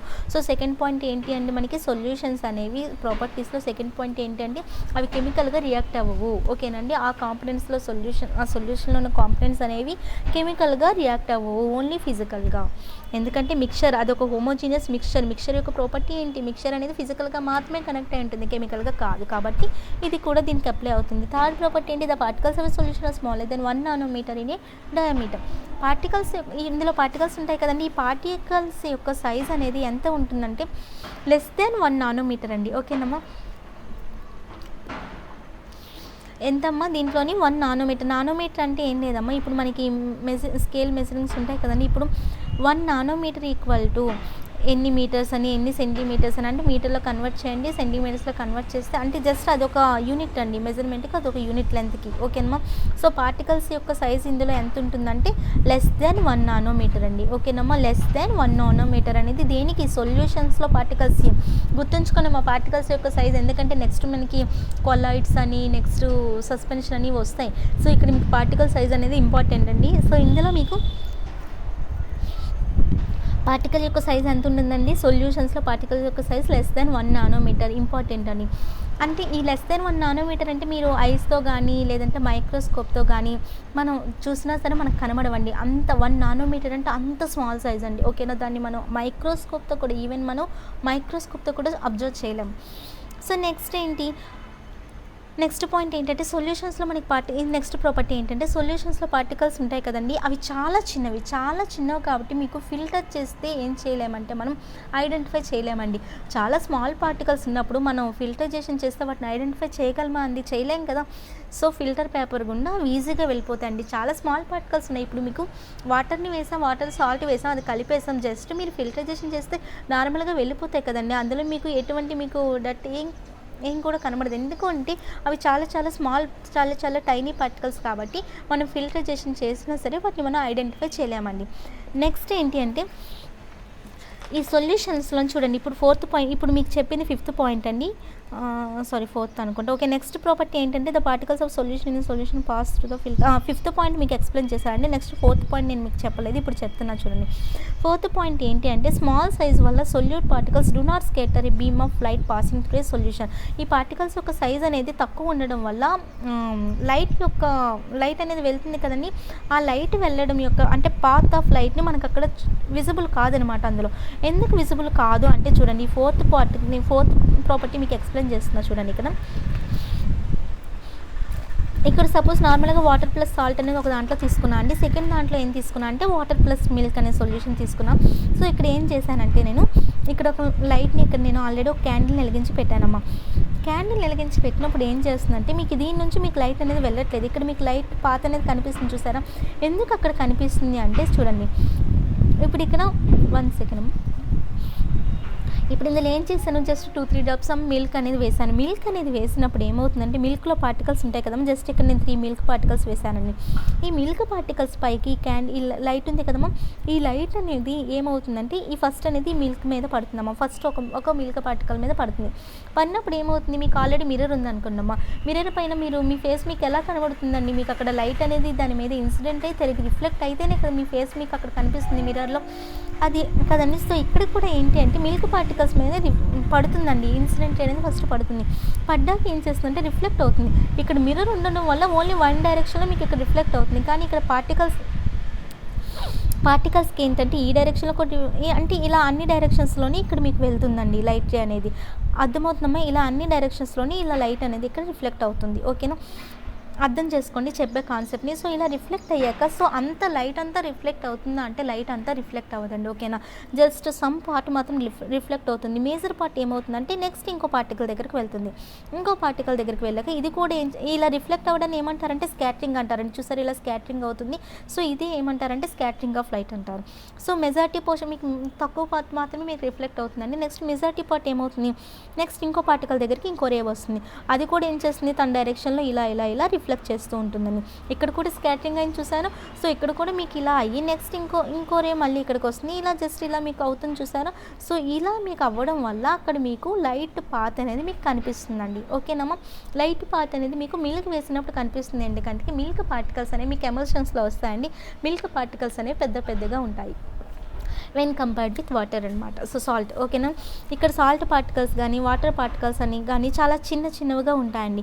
సో అలా చిన్నవిగా ఉండడం వల్ల అక్కడ మీకు అనేది విజిబుల్ కాదమ్మా. అక్కడ మీకు లైట్ పాత్ అనేది అక్కడ మీకు విజిబుల్ కాదు. అంటే స్కాటరింగ్ అనేది అవుతుంది కానీ మనకు అసలు విజిబుల్ కాదండి. అంత తక్కువగా స్కాటరింగ్ అనేది అవుతుంది. ఇందులో స్కాటరింగ్ అవ్వకుండా ఉండదు, అవుతుంది బట్ నెగ్లిజిబుల్ అనమాట. ఓకేనా, సో ఇక్కడ ఏంటంటే అర్థమైంది కదండి. ఫస్ట్ ఏమైందంటే ఒక లైట్ రే అనేది ఎక్కడైందో ఇక్కడ మిల్క్ పార్టికల్స్ ఉన్నాయి. ఒక మిల్క్ పార్టికల్ మీద లైట్ రే అనేది పడింది. పడ్డాక ఏం చేస్తుంది, అక్కడ రిఫ్లెక్ట్ చేయాలి. లైట్ ప్రాపర్టీ బట్ అక్కడ మనకి మిల్క్ అనేది అక్కడ రిఫ్లెక్ట్ చేస్తుంది. ఎన్ని డైరెక్షన్స్లో అంటే తన డైరెక్షన్స్లో ఇలా రిఫ్లెక్ట్ చేయడాన్ని ఏమంటారంటే స్కాటరింగ్ అంటారు. సో మొత్తం రిఫ్లెక్ట్ అవుతుందంటే మొత్తం కాదు, స్మాల్ పార్ట్ మాత్రం రిఫ్లెక్ట్ అవుతుంది. మెజారిటీ పార్ట్ ఏమవుతుందంటే ఇంకో రే దగ్గరికి వస్తుంది. మళ్ళీ సేమ్ ప్రాసెస్ ఇలా కంటిన్యూ అయ్యి ఇక్కడ మనకి ఏం చేస్తుందంటే లైట్ పాత్ అనేది విజిబుల్ అయ్యేలా చూపిస్తుందండి. అర్థమైందమ్మా. సో ఇదండి ఇది. అదే మనకి వాటర్ ప్లస్ సాల్ట్ తీసుకున్నాం అనుకోండి, అక్కడ పార్టికల్స్ అనేవి చాలా చిన్నగా ఉండడం వల్ల మీకు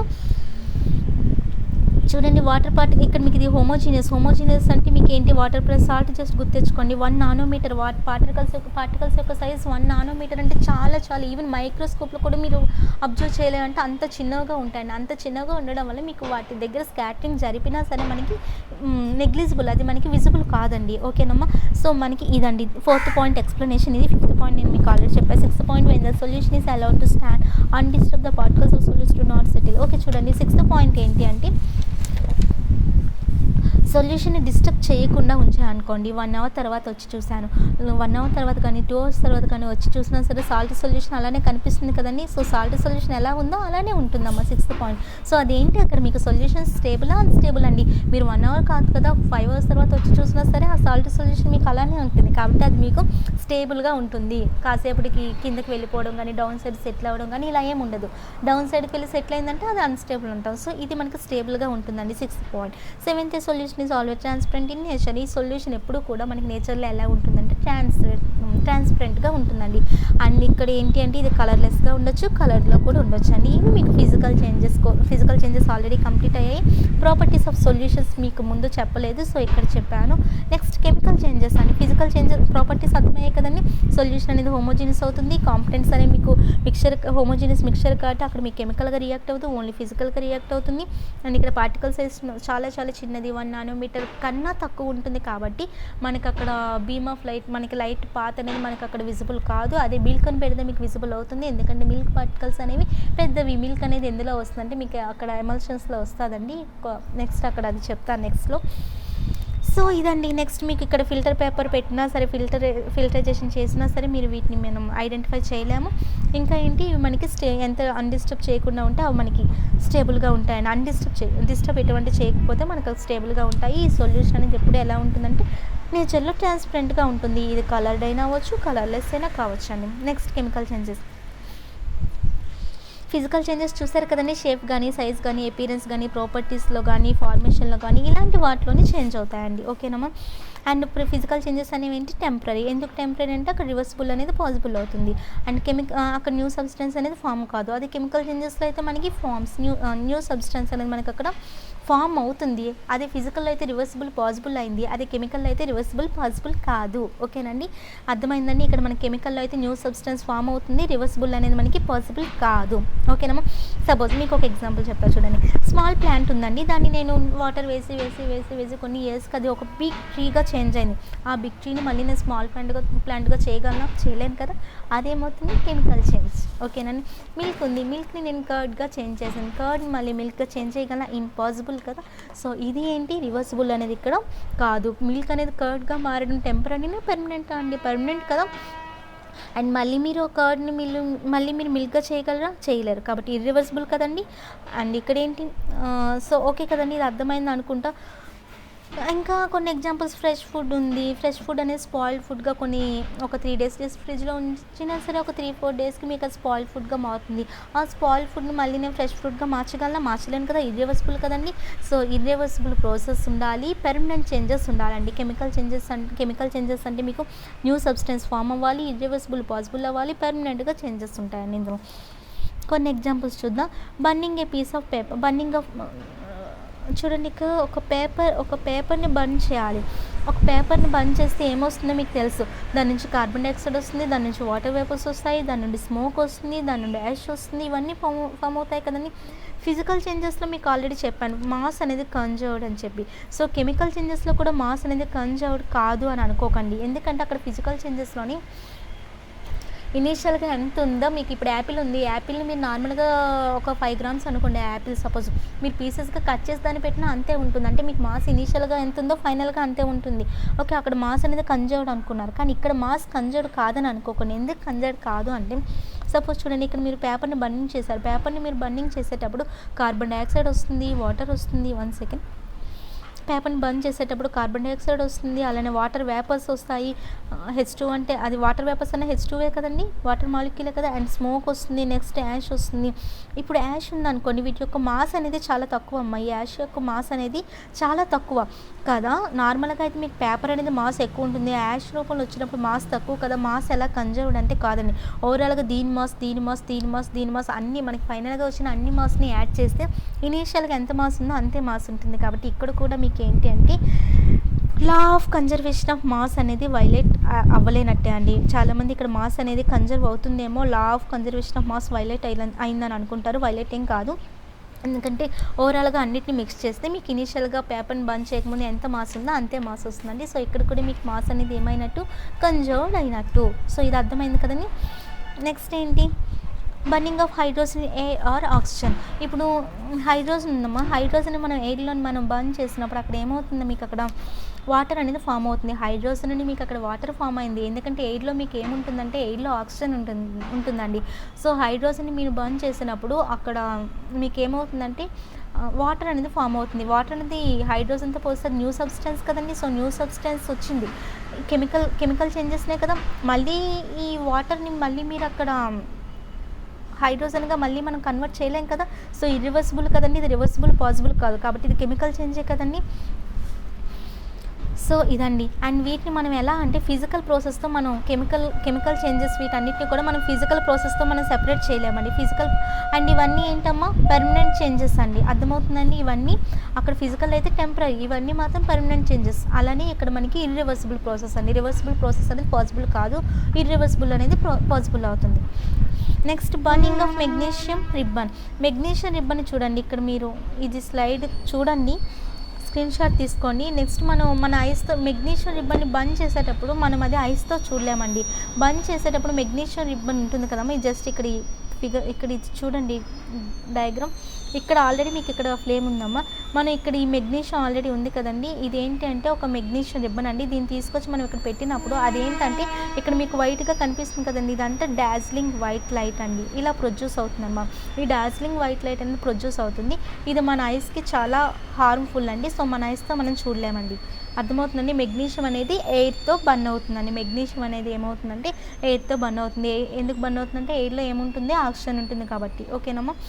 సో ఇది కూడా ఏంటమ్మా ఒక కెమికల్ చేంజెస్. మళ్ళీ మనకి ఏమైందమ్మా, మెగ్నీషియం అనేది తీసుకున్నాం కదా, మెగ్నీషియం అనేది దేంతో అక్కడ రియాక్ట్ అవుతుందండి, ఎయిర్లో ఉన్న ఆక్సిజన్తో బంద్ చేస్తున్నామంటే ఎయిర్లో మెగ్నీషియం రిబ్బన్ తీసుకున్నాం కదండి, ఇది మెగ్నీషియం రిబ్బన్. దీన్ని మనం ఏం చేసాము, ఎయిర్లో ఉన్న ఆక్సిజన్తో మనం రియాక్షన్ జరిపించడం వల్ల మీకు ఏం ఫామ్ అవుతుందంటే ఒక వైట్ పౌడర్. ఆ వైట్ పౌడర్ ఏంటంటే మెగ్నీషియం ఆక్సైడ్ అండి. MgO అంటే మెగ్నీషియం ఆక్సైడ్. ఇది ఒక వైట్ పౌడర్ అండి. ఇది ఒక న్యూ సబ్స్టెన్స్. మళ్ళీ ఇక్కడ మనం దీని నుంచి మళ్ళీ మనం మెగ్నీషియం ప్రిపేర్ చేయలేము. సో రివర్సిబుల్ అనేది పాసిబుల్ కాదు, ఇది ఇర్రివర్సిబుల్. కాబట్టి ఇది ఒక కెమికల్ చేంజ్. ఓకేనండి. నెక్స్ట్ ఏంటంటే next example rusting of iron. ఇది మీకు అందరికీ తెలుసండి, ఇది మనం డైలీ లైఫ్లో చూస్తుంటాము. ఐరన్ ఉంటుంది. ఐరన్ అనేది ఫ్యూ డేస్ తర్వాత ఏమవుతుందండి, అది బ్రౌన్ కలర్లోకి చేంజ్ అవుతుంది. ఎప్పుడు చేంజ్ అవుతుంది, మీరు ఐరన్ని జస్ట్ మీరు వాటర్లో పెట్టినా, లేదంటే జస్ట్ మీరు ఎయిర్లో జస్ట్ నార్మల్గా బయట వదిలేస్తున్నాం. బయట అంటే మీకు అక్కడ ఏంటి, ఎయిర్లో ఏముంటుంది, మనకి ఆక్సిజన్ ఉంటుంది కదండి. ఈ ఆక్సిజన్తో కాంటాక్ట్ ఉన్నా, వాటర్లో ఉన్నా అది ఏమవుతుందంటే రస్టింగ్ అవుతుందండి. ఓకేనమ్మా? ఐరన్ ఎప్పుడు రస్టింగ్ అవుతుందంటే వాటర్లో కానీ, లేదంటే ఎయిర్లో అక్కడ ఆక్సిజన్తో ఎయిర్లో బయట ఉంచేస్తామంటే అక్కడ ఆక్సిజన్తో కాంటాక్ట్లో ఉంటే అక్కడ అది రస్ట్ అవుతుంది. ఓకేనండి? సో ఇలా రస్టింగ్ కాకుండా ఉండాలంటే దానికి మనం ఏం చేయాలంటే జస్ట్ కోటింగ్ వేయాలండి. ఇదంతా మనకి ఇప్పుడు no need. So rusting of iron అనేది కూడా ఒక కెమికల్ ప్రాసెస్ కదండి. నెక్స్ట్ ఏంటి అంటే formation of iron sulphate from iron and sulphur. ఇది మీకు ఆల్రెడీ ఫస్ట్లో చెప్పానండి దీని గురించి. ఇక్కడ ఏంటంటే మనకి ఐరన్ సల్ఫేట్ అని ఎలా వస్తుందంటే ఐరన్ని సల్ఫర్ని, ఐరన్ అంటే Fe, సల్ఫర్ అంటే S అండి. కెమికల్ చేంజ్ అంటే మీకు ఆల్రెడీ ఫిజికల్ మిక్చర్ అయితే నార్మల్గా ఫిజికల్గా పక్కన పెడితే మిక్చర్ అవుతుంది. అదే కెమికల్ చేంజెస్ అంటే ఏం చేయాలి, మనం హీట్ చేయాలి. హీట్ చేసినప్పుడు మనకి ఏమొస్తుంది, FeS అంటే ఏమండి, FeS అంటే iron sulphide or ferrous. Iron ferrous అంటే ఫెర్రస్ సల్ఫైడ్ అని అంటారు. ఓకేనా? దీని నుంచి మళ్ళీ మనం దీన్ని తయారు చేయలేమండి. ఓకేనా? సో ఇది ఒక కెమికల్ చేంజ్ అండి. అర్థమైంది అనుకుంటా. సో కెమికల్ చేంజెస్ అర్థమయ్యాయి కదండి. కెమికల్ చేంజెస్ అంటే మనకి ఇందులో రివర్సిబుల్ కావు, ఇవి ప్రాసెస్, ఇందులో న్యూ సబ్స్టెన్స్ ఫామ్ అవుతాయండి.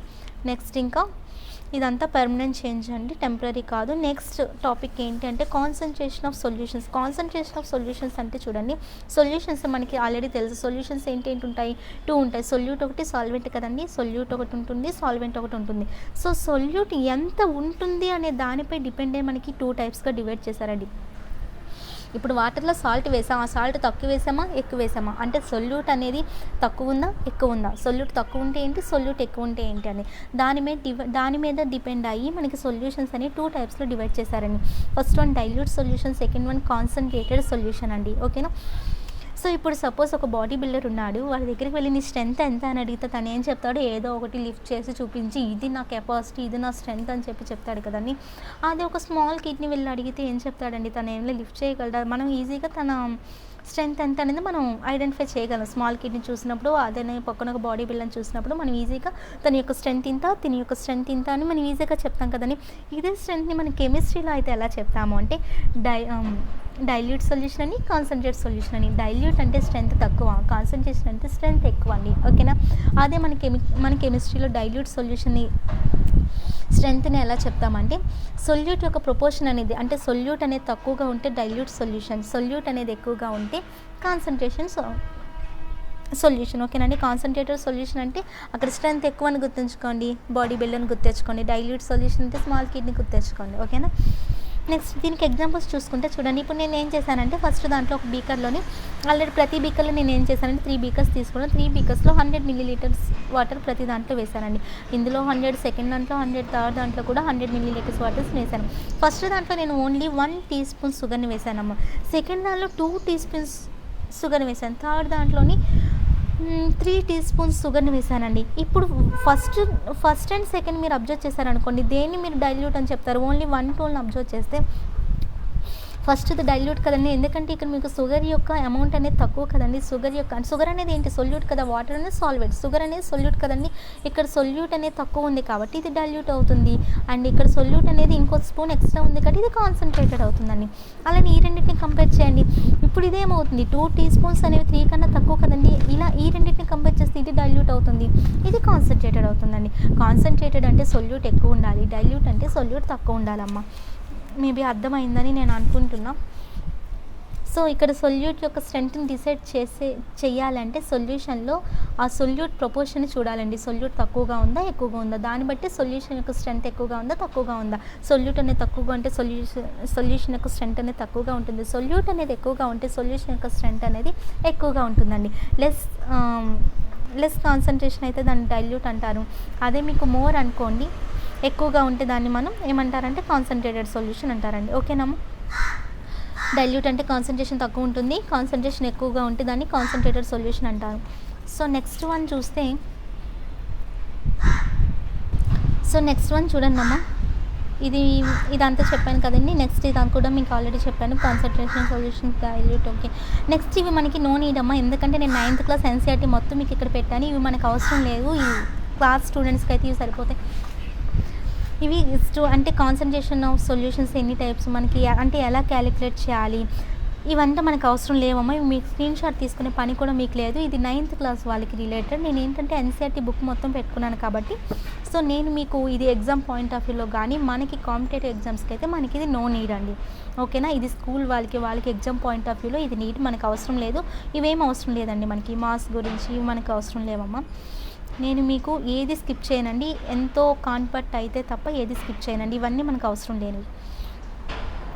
నెక్స్ట్ టాపిక్ ఏంటంటే సస్పెన్షన్ అండి. సస్పెన్షన్ చూడండి. సస్పెన్షన్ మీకు ఇంతవరకు మిక్చర్ కోసం తెలుసుకున్నారు, సొల్యూషన్ కోసం తెలుసుకున్నారు.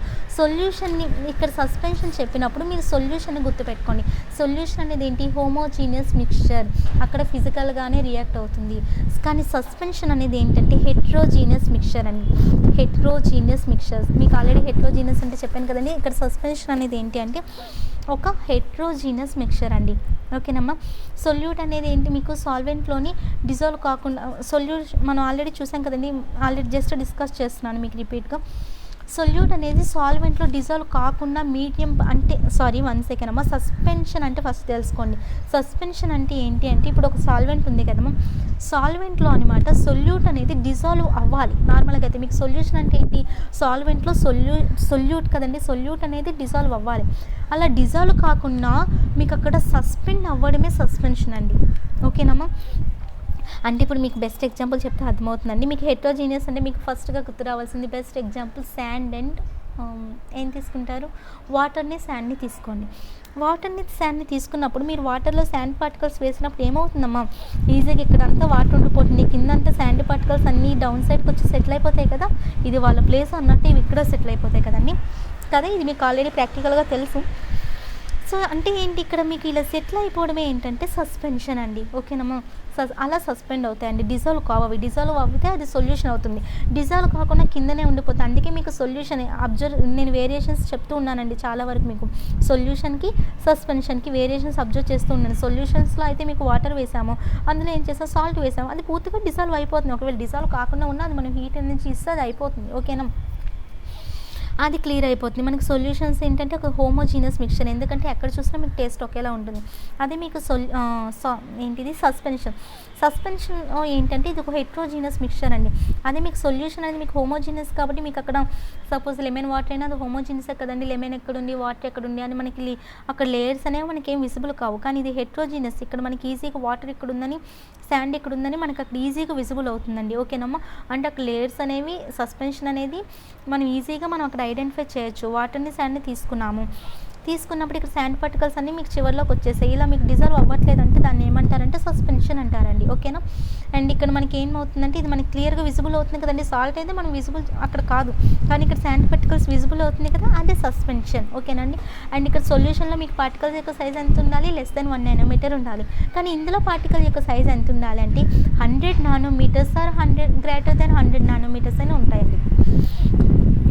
అంటే మ్యాక్సిమం ఎంత ఉంటాయంటే 100 నానోమీటర్స్కి ఈక్వల్గా అయినా ఉంటాయి, లేదంటే 100 నానోమీటర్స్ కన్నా ఎక్కువైనా ఉంటాయండి. గ్రేటర్ దెన్ అంటే ఎక్కువ, 100 నానోమీటర్స్ కన్నా ఎక్కువైనా ఉంటాయండి. ఓకేనా.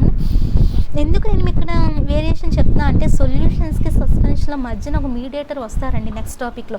సో సొల్యూషన్స్కి ఎలా, సస్పెన్షన్స్కి ఎలా, వీటి మధ్యలో ఎవడు వస్తాడనేది నెక్స్ట్ చూద్దాం. సో సొల్యూషన్స్ అనేవి మీకు పార్టికల్ సైజ్ అనేది మీకు లెస్ దెన్ 1 నానోమీటర్ అంటే చాలా చాలా చిన్నది కాబట్టి మీకు అక్కడ లైట్ పాత్ అనేది మీకు కనబడట్లేదు. ఓకేనా. అండ్ సస్పెన్షన్లో పార్టికల్స్ యొక్క శాండ్ పార్టికల్ సైజ్ ఎంత ఉంటుందంటే greater than or equal to 100 nanometres ఉంటుందండి. ఓకేనా. సో ఇంట్లో అలానే మనకి ఎగ్జాంపుల్ అర్థమైంది కదండి శాండ్ ప్లస్ వాటర్ గురించి. అండ్ ఇంకా కొన్ని ఎగ్జాంపుల్స్ కూడా ఇక్కడ ఉన్నాయండి. ఎగ్జాంపుల్స్ మీరు జస్ట్ చూడండి. మిల్క్ ఆఫ్ మెగ్నీషియం యొక్క ఇక్కడ చూసారా మిల్క్ ఆఫ్ మెగ్నీషియం అని పెట్టాను. ఇది ఒక ఎగ్జాంపుల్ అండి. Milk of magnesium chemical formula ఏంటంటే MgOH2 మెగ్నీషియం హైడ్రాక్సైడ్ అంటారండి. ఈ కెమికల్ ఫార్ములాస్ నాన్ సైన్స్ వాళ్ళకి గుర్తుంచుకోవాలి, ఒక్కొక్కసారి తప్పదు.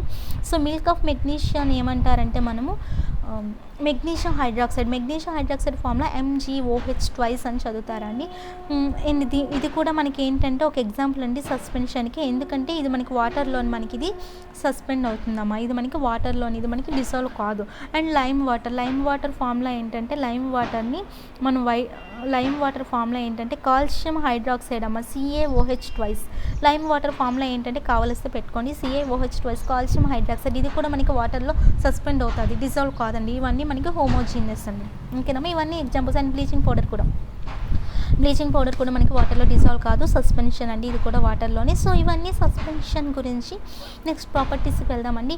Properties of suspension. మీకు సస్పెన్షన్ ఏమని చెప్పాను, హెట్రోజీనియస్ మిక్చర్ అని చెప్పాను కదండి. సస్పెన్షన్ అనేది హెట్రోజీనియస్ మిక్చర్. అండ్ ఇవి జస్ట్ ఎగ్జాంపుల్స్ అండి. ఇదిగోండి శాండ్ ప్లస్ వాటర్, జస్ట్ ఇలా.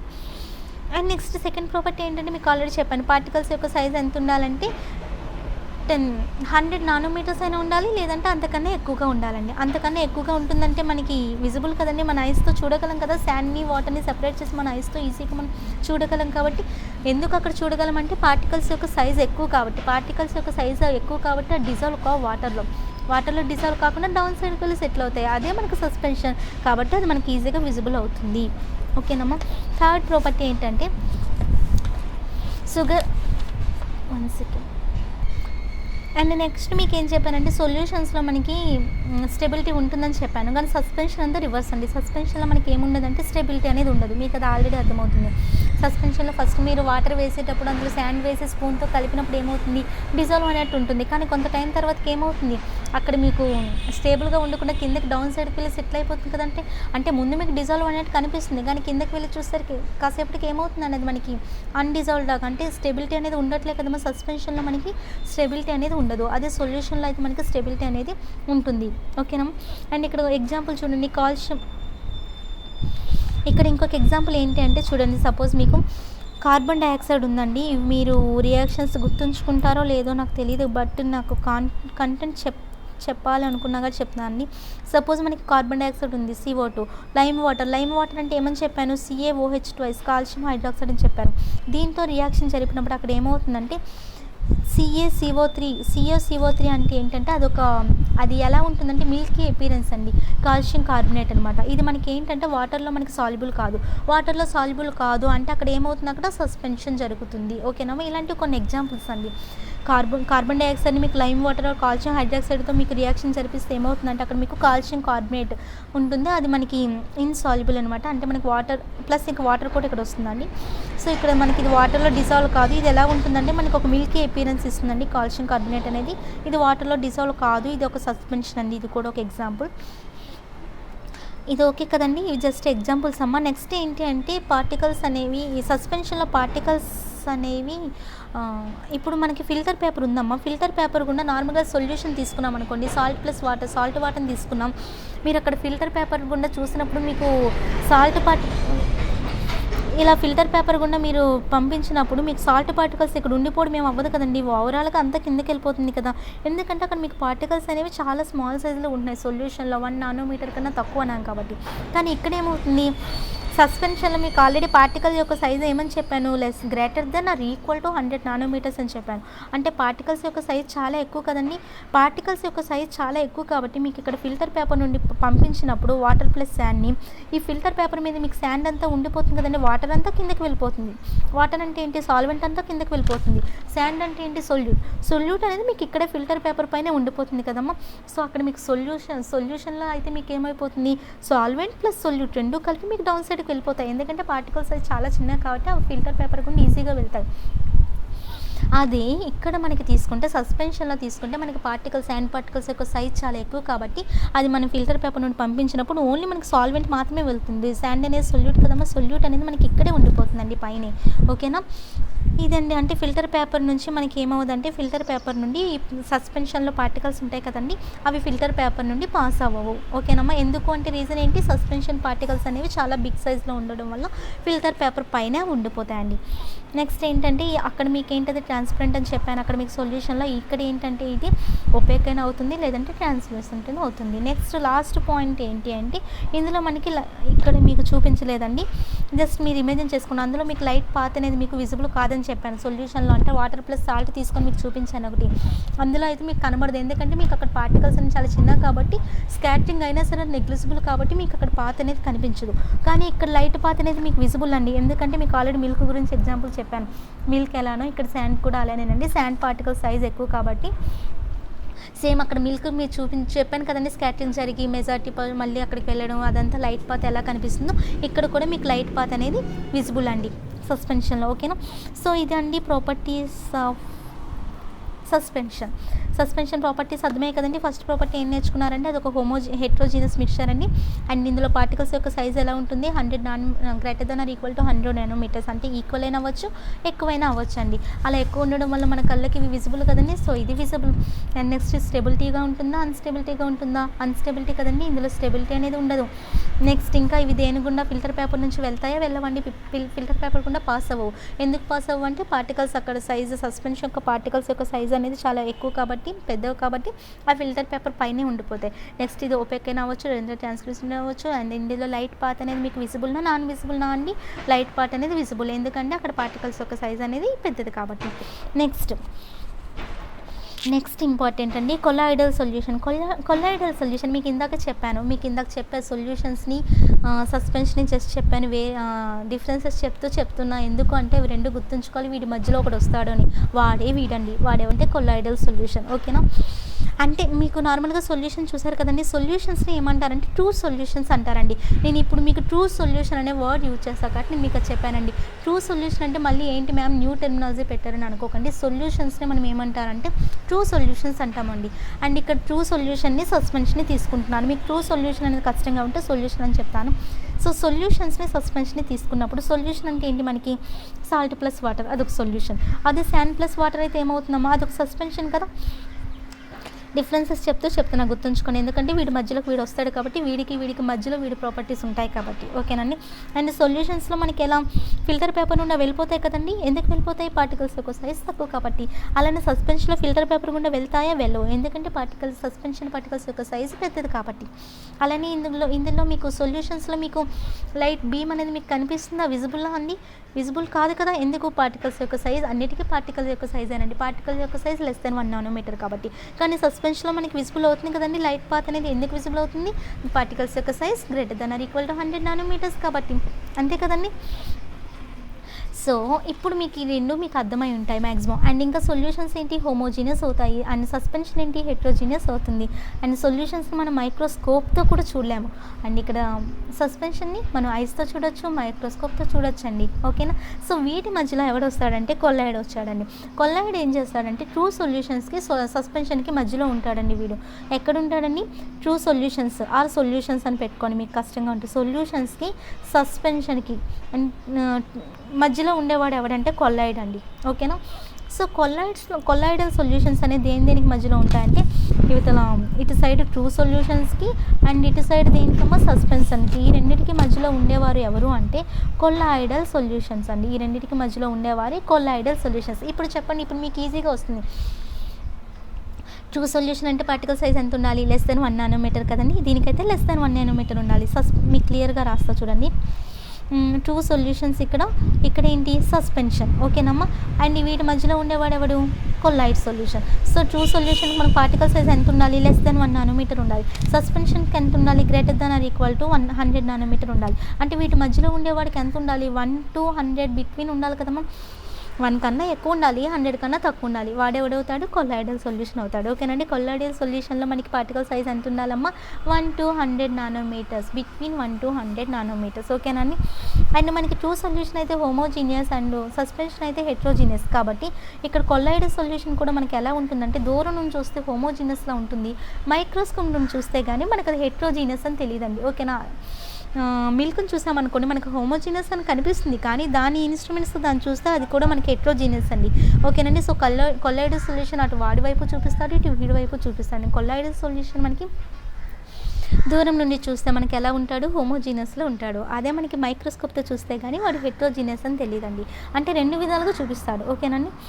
అండ్ ఇంకా ఇక్కడ ఏంటి? ఫిల్టర్ పేపర్ కోసం చూడండి. మనకి సొల్యూషన్ అయితే ఏంటి? మనకి ఫిల్టర్ పేపర్ నుండి వెళ్ళిపోతుంది. ఓకే కదండి. అదే మనకి ఇదేంటమ్మా? సస్పెన్షన్ అయితే మనకి ఫిల్టర్ పేపర్ నుండి వెళ్ళదు కదండి. కొల్లాయిడల్ ఏం చేస్తాడు? కొల్లాయిడల్ ఏంటంటే ఆర్డినరీ ఫిల్టర్ పేపర్ పెట్టినప్పుడు దాని గుండా వెళ్తాడు. కానీ సెమీ పెర్మిబుల్ అంటే చాలా స్మాల్ హోల్స్ ఉంటాయమ్మా. అంటే నార్మల్ ఫిల్టర్ పేపర్ అయితే నార్మల్గా ఉంటాయి కొద్దిగా హోల్స్. కాబట్టి మీకు అక్కడ సెపరేషన్ అనేది మీకు అక్కడ ఈజీ చేయొచ్చు. అదే అంటే ఇప్పుడు మీకు కొల్లాయిడల్ అనేది రెండింటికి మధ్య చూపిస్తాడు కదా ప్రాపర్టీస్. ఇక్కడ మీకు ట్రూ సొల్యూషన్కి అయితే నార్మల్ ఫిల్టర్ పేపర్ పెడితే వెళ్తున్నాడా వెళ్ళడా అనేది మీకు తెలుసు, సస్పెన్షన్ అనేది వెళ్తుందా లేదా అని మీకు తెలుసు. కానీ కొల్లాయిడల్ ఏంటి? రెండింటిని చూపిస్తాడు. నార్మల్ ఫిల్టర్ పేపర్ని చూపించామనుకోండి, నార్మల్ ఫిల్టర్ పేపర్ పెట్టినప్పుడు దాని గుండా వెళ్ళిపోతాను అంటాడు కొల్లాయిడల్ సొల్యూషన్. కానీ ఎప్పుడు వెళ్ళనంటాడంటే లేదు, నేను వీటిలా కూడా యాక్ట్ చేయాలి కదా, సస్పెన్షన్లా కూడా యాక్ట్ చేయాలి కదా అని చెప్పి సెమీ పెర్మిబుల్ పెట్టమంటాడు. సెమీ పెర్మిబుల్ మెంబ్రేన్ పెట్టినప్పుడు వాడు ఏం చేస్తాడు? వెళ్ళాడనమాట దాని గుండా. ఎందుకంటే సెమీ పెర్మిబుల్ అంటే అర్థం ఏంటి అంటే వాటి మధ్య హోల్స్ అనేవి చాలా చాలా చాలా చాలా చిన్నవండి. కాబట్టి వాటి మధ్య నుండి వెళ్ళలేదు. కాబట్టి నేను అదే చెప్తున్నా అండి, అటువైపు సొల్యూషన్స్కి ఇటువైపు సస్పెన్షన్కి మధ్యలో బిహేవ్ చేసేవాడు కొల్లాయిడల్ సొల్యూషన్స్ అండి. అండ్ బెస్ట్ ఎగ్జాంపుల్ ఏంటంటే మిల్క్ కూడా ఒక కొల్లాయిడల్ సొల్యూషన్ అమ్మ. దూరం నుంచి చూస్తే మీకు హోమోజీనియస్లో ఉంటుంది. సెమీ పెర్మిబుల్ మెంబ్రేన్ నుండి చూస్తే మనకు అక్కడ ఈజీగా అది హెట్రోజీనియస్ అని తెలుస్తుందండి. అండ్ కొల్లాయిడల్ సొల్యూషన్ కూడా మనకి ఎలా ఉంటుందంటే స్టేబుల్గా ఉంటుందండి. సస్పెన్షన్ మాత్రం మనకి అన్స్టేబుల్, బట్ కొల్లాయిడల్ మాత్రం ఎలా ఉంటుందంటే స్టేబుల్గా ఉంటుందండి. అర్థమైందండి? ఇదండి ఇక్కడ వరకు చెప్పింది. చూడండి, ఇదంతా నేను మీకు ఆల్రెడీ చెప్పిందే. స్క్రీన్ షాట్స్ తీసుకోండి. ఇది ఫస్ట్ స్క్రీన్ షాట్ కొల్లాయిడల్ సొల్యూషన్కి. అండ్ నెక్స్ట్ స్క్రీన్ షాట్ ఇది అండి.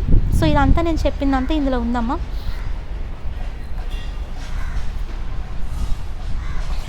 స్క్రీన్ షాట్ తీసుకున్నారు కదండి. నెక్స్ట్ చూడండి, నెక్స్ట్ కన్ఫ్యూజ్ అవ్వకుండా చూడండి అమ్మ.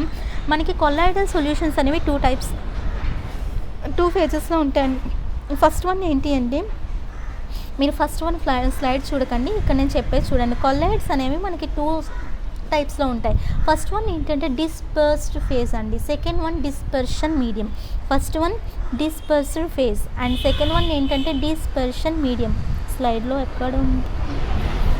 ఓకేలేండి. ఫస్ట్ వన్ ఏంటి అంటే నేను డిపి అని రాస్తానండి. డిపి అంటే డిస్పర్స్డ్ ఫేజ్. సెకండ్ వన్ ఏంటి అంటే డిఎం అని రాస్తానండి. డిఎం అంటే డిస్పర్షన్ మీడియం. ఏంటి మ్యామ్ ఇది మాకు కొద్దిగా న్యూ టెర్మినాలజీ లాగా ఉంది, ఈజీగా అర్థమయ్యేలా చెప్పండి అంటే ఈజీగా ఏంటి అంటే డిస్పర్స్డ్ ఫేజ్ అంటే లైక్ సొల్యూట్ అమ్మ. సొల్యూట్నే కొత్తగా కొల్లాయిడల్ సొల్యూషన్స్లో ఇంకా న్యూట్ అంతా పిలుస్తారండి. మనం వాటర్ని సాల్ట్ని వేసుకున్నప్పుడు సాల్ట్ని సొల్యూట్ అంటాం కదా, ఆ సొల్యూట్ అనేది ఏంటంటే డిస్పర్స్డ్ ఫేజ్ అండి. వాటర్ అనేది ఏంటి? సాల్వెంట్ కదా, ఆ సాల్వెంట్ ఏంటంటే డిస్పర్షన్ మీడియం అండి. ఓకేనమ్మా. సో డిఎం అంటే ఏంటి అంటే సాల్వెంట్ అమ్మ. డిస్పర్షన్ మీడియం అంటే సాల్వెంట్. ఈజీగా గుర్తుంచుకోండి. డిస్పర్స్డ్ ఫేజ్ అంటే సొల్యూట్. మీకు గుర్తుంచుకోండమ్మా. డిపి అంటే సొల్యూట్, డిఎం అంటే సాల్వెంట్. ఓకేనండి. సో మీడియం గుర్తుంచుకోండి. మీడియం అని వస్తే అదొక సాల్వెంట్. ఓకే. ఫేజ్ అని వస్తే అదొక సొల్యూట్. ఇంతేనండి దీని గురించి. నెక్స్ట్ ఇవి మనకి టైప్స్ టైప్స్ ఆఫ్ కొల్లాయిడ్స్ ఏంటి అంటే చూడండి, లిక్విడ్స్లో ఎలా ఉంటాయి అంటే ఇది లిక్విడ్స్లో ఉండొచ్చు. మీకు ఆల్రెడీ బైండరీ సొల్యూషన్స్ చెప్పాను కదండి, నేను అక్కడ లిక్విడ్స్లో ఉండొచ్చు, సాలిడ్స్లో ఉండొచ్చు, గ్యాసెస్లో ఉండొచ్చు అని చెప్పి వాటిని సబ్ డివైడ్గా చేసి నేను సబ్ డివైడ్గా చేసి 9 టైప్స్ అని చెప్పాను కదండి. అక్కడ 9 టైప్స్ కానీ ఇక్కడ 8 టైప్స్ అండి. 8 టైప్స్ ఏంటి అంటే ఇందులో లాస్ట్ టైప్ మనం తీసుకోమండి. లాస్ట్ టైప్ ఏంటి అంటే 9th type gas in gas అండి. మీకు ఆల్రెడీ గుర్తుందో లేదో నేను ముందు క్లాసెస్లో చెప్పాను మీకు బైనరీ సొల్యూషన్స్లో 9 టైప్స్ ఉంటాయని. బైనరీ ఫస్ట్ 3 అని, లిక్విడ్ అని, గ్యాసెస్ అని, సాలిడ్ అని. సాలిడ్ ఇన్ సాలిడ్ ఏంటి, సాలిడ్ ఇన్ లిక్విడ్ ఏంటి, సాలిడ్ ఇన్ గ్యాసెస్ ఏంటి, లిక్విడ్ ఇన్ లిక్విడ్ ఏంటి, లిక్విడ్ ఇన్ సాలిడ్ ఏంటి, లిక్విడ్ ఇన్ గ్యాస్ ఏంటి, గ్యాస్ ఇన్ సాలిడ్ ఏంటి, గ్యాస్ ఇన్ లిక్విడ్ ఏంటి, గ్యాస్ ఇన్ గ్యాస్ ఏంటి, ఇవన్నీ చెప్పాను. ఇవన్నీ మనకి అక్కడ బైనరీ సొల్యూషన్స్. కానీ కొల్లాయిడ్లో మనకి ఓన్లీ 8 టైప్స్ ఉంటాయండి. ఓకేనమ్మా. 9th టైప్ ఎందుకు తీసుకోమంటే gas in gas. Gas in gas అంటే గ్యాస్లోనే గ్యాస్ ఉండడం, అది మనకి హెట్రోజీనియస్ అవ్వడండి. కొల్లాయిడ్స్ అనేవి మీకు ఏంటి అంటే గ్యాస్ ఇన్ గ్యాస్ని ఎందుకు తీసుకోమంటే అది ఒక హోమోజీనియస్ అండి. మనం ఇక్కడ హోమోజీనియస్ని తీసుకోము. మిగతా 8 టైప్స్ అనేవి హెట్రోజీనియస్ అండి. ఇవి మనం హెట్రోజీనియస్ని ఇందులో తీసుకుంటామండి టైప్స్ ఆఫ్ కొల్లాయిడ్స్. సో ఇది జస్ట్ మీ స్క్రీన్ షాట్ తీసుకొని ఇది మీరు చదివేసుకున్నామా, ఎందుకంటే ఇది మీకు చదివితే అయిపోతుంది. సో చూడండి ఇక్కడ డిస్పర్స్డ్ ఫేజ్ అంటే ఏంటండి, ఇక్కడ ఫేజ్ అంటే ఏంటి, ఇది సొల్యూట్ అమ్మ. సో ఇది solute, first is solute. And second one ఏంటి అంటే ఇది సాల్వెంట్ అమ్మ. ఓకేనండి. సో డిస్పర్షన్ మీడియం అంటే అది సాల్వెంట్ అండి. సో ఇక్కడ సాలిడ్ వస్తే టైప్ ఏంటి, అండ్ సాలిడ్ లిక్విడ్ వస్తే టైప్ ఏంటి, ఇలా అండి ఈ టైప్స్. వీటి యొక్క ఎగ్జాంపుల్స్ ఇవి మనకి ఏమంత అవసరం లేదు, జస్ట్ స్క్రీన్ షాట్ అయితే తీసుకోండి. ఎందుకంటే ఈ 9 టైప్స్ నేను మీకు ఎక్స్ప్లెయిన్ చేసే పని అయితే లేదండి. నేను మీకు ఎక్స్ప్లెయిన్ చేసేది ప్రతిదీ నేను మీకు ఎక్స్ప్లెయిన్ చేస్తాను అండి. నేను మీకు 99% నేను ఏమీ స్కిప్ చేయట్లేదు ఎన్సీఆర్టీస్ నుంచి. అది ఓన్లీ స్కూల్ లెవెల్ వాళ్ళకి అవసరమైంది మాత్రమే నేను ఇందాక స్కిప్ చేస్తానండి. సో ఇప్పుడు ఇది ఏంటంటే మీ స్క్రీన్ షాట్ తీసుకోండి అమ్మా. జస్ట్ మీరు ఇది గుర్తుంచుకుంటే సరిపోతుంది, దీనికి మీకు డీప్గా ఎక్స్ప్లెనేషన్ అవసరం లేదు. సో నెక్స్ట్ ఏంటి అంటే మనకి లాస్ట్ టాపిక్ కాదండి, ఇంకా 2-3 టాపిక్స్ ఉన్నాయి. మీకు నెక్స్ట్ పార్ట్తో ఈ లెసన్ అయిపోతుంది. సో నేను ఈరోజు మీకు ఈవినింగ్ నేను ఏం చేస్తున్నా అంటే కెమిస్ట్రీ ప్రీవియస్ పేపర్స్లో నేను రిలీజ్ చేస్తున్నాను అండి వీడియో. ఎందుకంటే నేను మీకు కెమిస్ట్రీ ఇంత గ్యాప్ ఇచ్చాను. మ్యాటర్ మీద మీకు అంటూ ఒక ఐడియా రావాలండి. మ్యాటర్ ఇన్ అవర్ సరౌండింగ్స్ నేర్చుకున్నారు, and is matter and is pure అనే టాపిక్ మీకు ఆల్రెడీ రేపటితో అయిపోతుందండి. సో నేను పార్ట్స్ కూడా తగ్గించానండి. నేను యాక్చువల్గా 2 పార్ట్స్లో లెసన్ చేద్దాం అనుకున్నాను. 2 పార్ట్స్లో అంటే అది నాకైతే కాంట్ బట్ అండి. సో నేను 4 పార్ట్స్గా చేస్తున్నాను. సో ఈ 3rd పార్ట్ లాస్ట్ పార్ట్తో మీకు రేపుతో ఈ లెసన్ అయిపోతుంది. సో ఈరోజు నేను మీకు కెమిస్ట్రీ నేను మీకు మ్యాటర్ చాలా వరకు కవర్ చేశాను కాబట్టి మ్యాటర్ క్లాసిఫికేషన్ ఆఫ్ మ్యాటర్ కోసం అండ్ కొన్ని physical chemical changes previous papers నేను మీకు బిట్స్ ఈరోజు కవర్ చేస్తానండి. సో నెక్స్ట్ ఏంటంటే ఎమల్షన్స్ కోసం అండి. ఎమల్షన్స్ అంటే ఏంటంటే ఇది కూడా ఒక టైప్ ఆఫ్ కొల్లాయిడ్ అండి. మీరు ఇక్కడ చూసారా లేదో, చూసారు ఇక్కడ ఎమల్షన్ కోసం చూసారండి. ఇక్కడ మీకు ఒక కొల్లాయిడ్ ఉంది. ఇదంతా కొల్లాయిడ్లో టైప్స్ కదమ్మా. ఇక్కడ ఇది గుర్తుంచుకోండి, మనకి ఇదే ఇంపార్టెంట్ అండి. మనకి ఈ టాపిక్లో ఎమల్షన్ అంటే లిక్విడ్ అనమాట. అంటే అందులో డిస్పర్స్డ్ ఫేజ్ అంటే ఒక సొల్యూట్ అనేది లిక్విడ్ అయి ఉండాలి, మీడియం అంటే ఏంటి సాల్వెంట్ కూడా లిక్విడ్ అయి ఉండాలి. అలాంటి వాటిని మనం ఏమంటామంటే ఎమల్షన్. చూడండి మనకు కొల్లాయిడ్స్ వచ్చినప్పటి నుండి మన సొల్యూట్ని సాల్వెంట్ని మనం వేరేగా పిలుస్తున్నాం, వాటి పేర్లు మనం మార్చేసామండి. ఓకేనా. అండ్ ఎమల్షన్స్లో మన కొల్లాయిడ్ ఎమల్షన్స్ అనేవి ఏంటంటే అది ఒక 1 టైప్ ఆఫ్ మనకి ఏంటి కొల్లాయిడ్. ఇందులో ఏంటుంటాయి మనకి